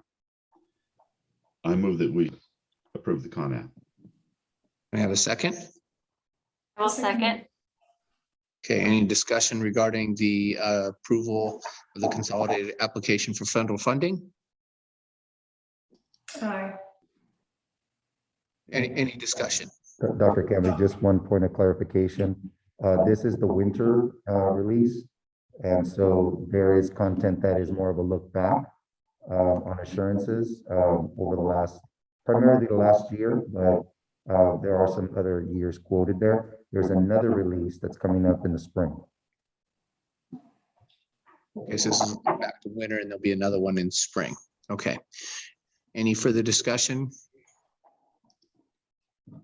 Okay, all those in favor for approval of the consolidated application for federal funding? We'll go ahead and go down the list here. Trustee Romero, Approved. okay, trustee Dryden, Approve. trustee Sullivan. Aye. All right, and I approve, so 4-0. Thank you. All right, so the next item is the consideration of the nominations for the 2022 CSBA Delegate Assembly Election Region 11B. And motion for approval or for the I'll move nomination. to consider the nomination. Okay, can I get a second? I'll second. All right, Mr. Sullivan, second. Any discussion regarding consideration of the nominations for the 2022 California State Board Association Delegate Assembly Election Region?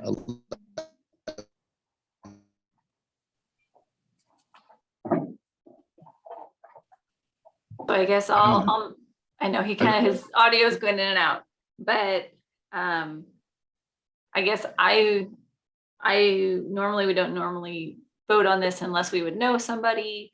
I looked through the applications for the people running. I didn't have any personal ties to them and none of them were from our district. So I'm not sure of everybody else's feelings, but my feelings were that we not put forward a nomination for these. We will consider them, but my opinion would be that we did not vote on a delegate. I would concur with trustee Dryden. I don't know any of these people. Okay, so we can consider the nominations, but choose not to vote, correct? Correct. Okay, all those in favor of not voting for either of the nominees for the 2022 CSB Delegate Assembly election, all those in favor of not voting for? No, that's not the motion. So I'll make a motion. No, you've already made a motion that we consider. Okay. We simply vote no. Oh.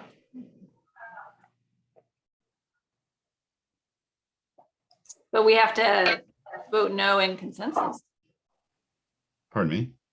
We still have to vote no, a majority. Your motion was to consider this, right? And all those in favor of considering this or adopting this is either yes or no. And so I know how I'm going to vote. It'll be no. Okay, so for the consideration of the nominations and to put these delegates forward as our nomination for our election for our region of 11B, all those in favor, let's go this way, all those opposed. So, Mr. Sullivan? I oppose this. Trustee Romero. I also vote no. I'm going to abstain. I'm not too sure I completely understand this. So I'll abstain. Okay. And I'm sorry, I'm having some computer issues again here. I think I can hear everybody there. So we have Mr. Sullivan as a no, Trustee Dryden as a no, Trustee Romero as an abstain, and I will vote no. So it'll be a 3-0 and 1 abstain. So that does not, or 0 in favor, 3 against, and 1 abstain. So it does not pass. Okay. So we will not nominate anyone to the assembly delegate assembly.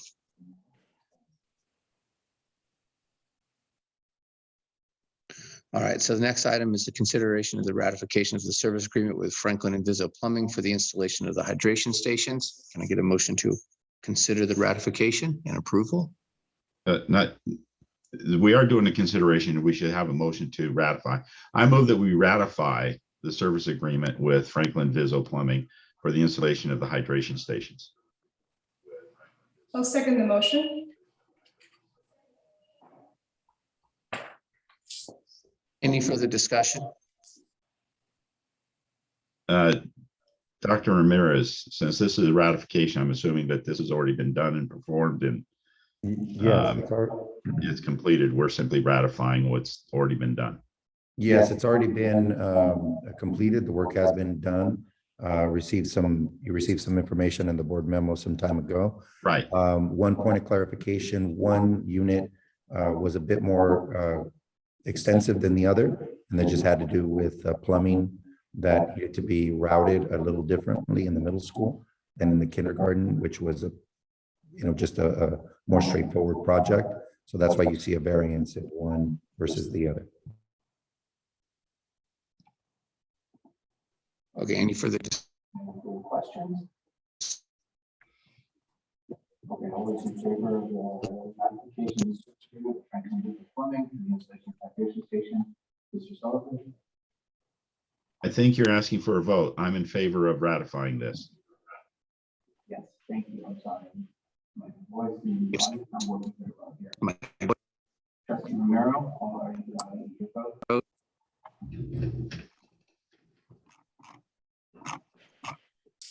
Aye. Okay, sorry, having trouble hearing you there. Trustee Dryden? I am also in favor. Okay, and I also am in favor, so motion is for ratification of the service agreement passes 4-0.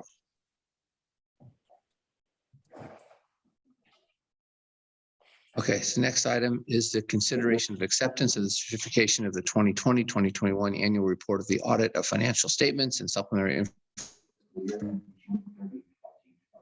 I move that we accept the certification of the 2021 annual report and audit financial statements and supplementary information for the fiscal year ending June 30th, 2021. I will second. Motion and a second, any discussion? Tammy? There were no findings other than the standard classroom expenditure allocation, which is an annual finding just because of the small size of Mesa. Any further discussion, any further questions? All right, we'll go ahead and put it to vote. Trustee Sullivan? In favor? Okay. Trustee Dryden? Aye. Trustee Romero? Aye. Okay, and I vote aye, so it passes 4-0. Next item is the consideration of the acceptance of Proposition 39, general obligation bond measure of performance audit for fiscal year ending June for the hearing June 3rd. 2021.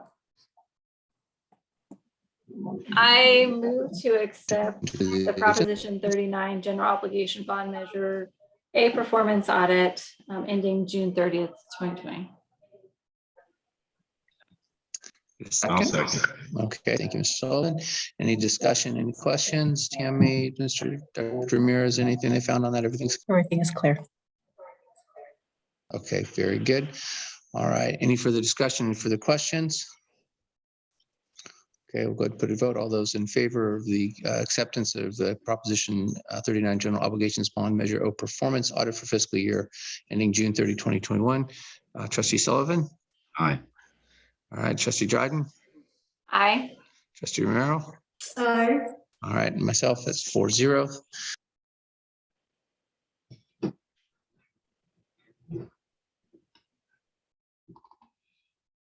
-22 making Move that we Motion to approve approve. the, did you already ask the question? Hard. I'll move that we approve the 2021-2022 Mesa School Safety Plan. Okay, I get a second? I'll second the motion. Okay, any discussion? Dr. Ramirez, we talked about this. You want to just update everybody, I guess? Yes, I mean, this updated plan does include provisions that began last year that were COVID related. Moving forward, I'd like to bring this plan for next year in the early part of the fall. Just it's a better alignment. It's happened year to year around January, but I think the start of the year is a more suitable time. So we will continue to update. I don't imagine there will be too many updates for the fall, but there could be. So we will bring it forward then.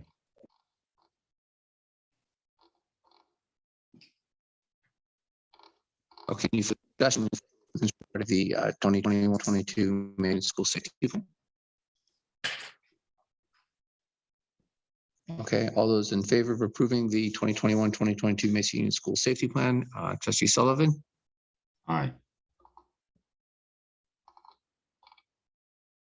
I'm sorry, I couldn't hear you there. Aye. Okay, trustee Dryden. Okay, trustee Romero. Aye. Okay, and I have 4-0.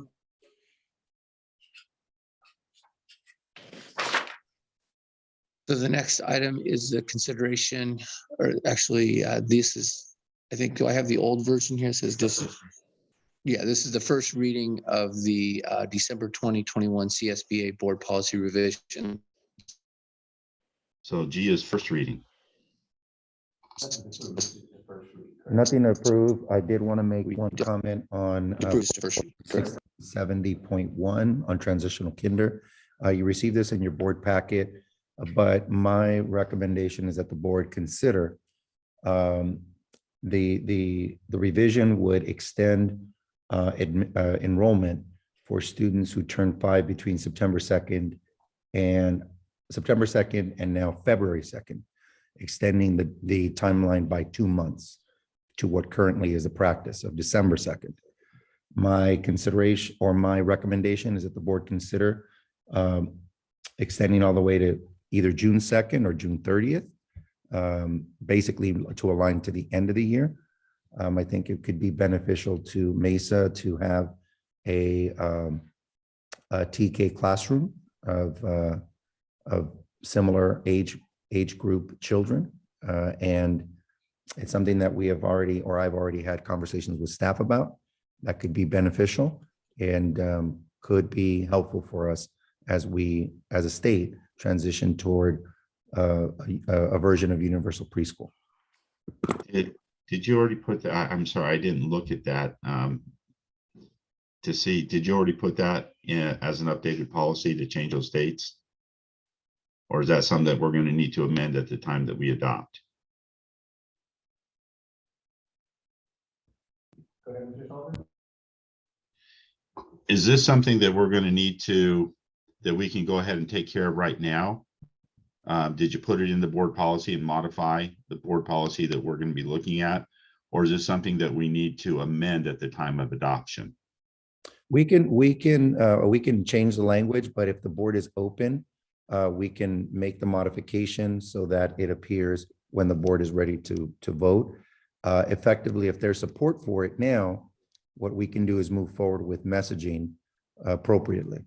That way, procedurally, we just align in the right place. So I can bring back, at the very least, that policy on the March 15th, and then procedurally, we'll be in a good place, but we can start to message that this is our intent. Right. Approximately how many students will this affect, or potential students? It's unclear. It's unclear. It'll be a cohort of students that would now be eligible for TK, thereby extending what is traditionally the case by 6 months.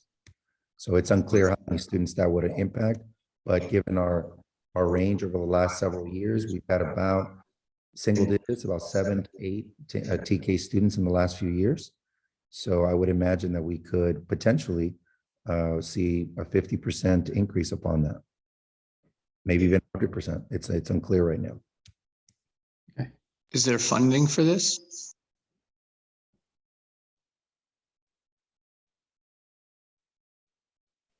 Tammy, we can't hear you. Sorry, I forgot to unmute myself. There's funding that will be available for those that turn 5 prior to February 2nd. It's part of the governor's proposed budget proposal, but based upon a poll of all the CBOs in the county, pretty much everyone is opening up their window to at least June 30th, if not to August 31st of the following year. So they'll, almost all 4-year-olds will have an opportunity to attend transitional kindergarten throughout the county. But will there be funding for that? Only for the 4-year-olds. So historically, for TK, we've been funded for those that turn 5 prior to December 2nd. They're extending the window now to February 2nd. Prior to this proposal, we could accept students, but they don't receive funding until they turn 5. With the date being February 2nd, P2 is the cutoff for funding. So if someone turned 5 between February 2nd and April 15th, or the last full school month before April 15th, then we would receive ADA for that very small window of time. So those that are enrolled that do not turn 5 or turn 5 after P2, then you would not receive any funding for them. However, you already have a class, the enrollment, so there's no additional cost. What it does do, it allows you to align your cohorts and plan for your kindergarten for the following year. It helps give them the skills and prepare them better for kindergarten, especially for those students who have not attended any type of a preschool program. Okay, so long-term benefit, but again, it wouldn't have that significant financial impact to add them to that group. Correct. Even though you're saying we could potentially double the amount of TK students that we have currently. Well, you will, because you're that February window. Yeah, February window, but if we extend it, if we go to February, then we extend it another 5-6 months till August, you know, it will increase the class size, but you're saying we can accommodate that without any other additional costs. Correct. And the risk would be by not doing it, losing them to another district in the county. Okay. So this is just a first kind of take, but we have to bring this back to accept and agree, and we'd have to change that to extend that to, as you said, August 2nd. Is that what your proposed date was? I would say June 2nd. June 2nd. June 30th. June which will 30th. align with the fiscal year. Okay. Any further question or discussion from any other board members regarding that as a potential something we're going to look at a future meeting? Well, as far as direction is concerned, the superintendent is looking for direction. Can he begin messaging that we're looking at extending that window from February 2nd to maybe June 2nd or June 30th? That's from the board members here. Do we want to give them that kind of direction? I don't see a problem with it myself. And so he's looking for direction on this. And then I would like to see from the superintendent some more specific language as to what he would like to see there. June 2nd, June 30th, August 31st, something along those lines, because I've heard all three of those dates. I'd like to have it more narrowed down as to what it would be, and we would need to amend, since it's first reading, we would need to amend the board policy at the March 15 meeting. Sure. I can do that. And so just so we can give. Any other comment from the board members there with regards to messaging? I mean, I think it makes sense. I mean, it sounds like we're in alignment that we are for expanding our TK group, as most other schools are doing, because this, I mean, that's the way the state is also moving to give everybody, you know, kind of this preschool education as well. But I think what's important is for Dr. Maris to have this sense of buy-in at the moment, since we have our TK and kinder night, you know, in another week, a week and a half. So I think, you know, we may not have a final date or a language, but what I'm hearing is at least consensus that we are for extending that time period to allow for more students in our transitional kindergarten program. And Trustee Romero, do you have any feelings one way or another? Do you have any comments? I concur with everybody else. I agree that we can extend it so that we can have more students, you know, eventually become kindergartners and increase our enrollment. That would be great. Okay, so I think Dr. Ramirez here said the board is in support of this, so I think you can start the messaging going forward, knowing that they will be approved by the board. Okay, next item is personnel. Get a motion for the consideration of the approval or the ratification of the approval for the leave of absence request for employees 00233 under the Family Medical Leave Act, effective January 9th through February 19th, 2022. I move that we ratify the leave of absence request by employee 00233 under the FMLA Act, effective January 9th through February 19th, 2022. Get a second? Second. Any discussion? It's pretty much done. We're just simply ratifying it. For Correct. all as well. Yeah, I will have more information on this case soon. Okay, no other discussion. All those in favor, trustee Sullivan, Aye. trustee Dryden, Aye. trustee Romero. Aye. All right, I vote in favor, 4-0. Okay. So items for future consideration, we have the LCAP, and our next meeting is scheduled for March 15th, regular time here. And our intent hopefully is to have that meeting in person with attendance, audience attendance. Okay, so we'll adjourn the meeting here at 8:56. Thank you. Thank you. Good night. Good night. Night.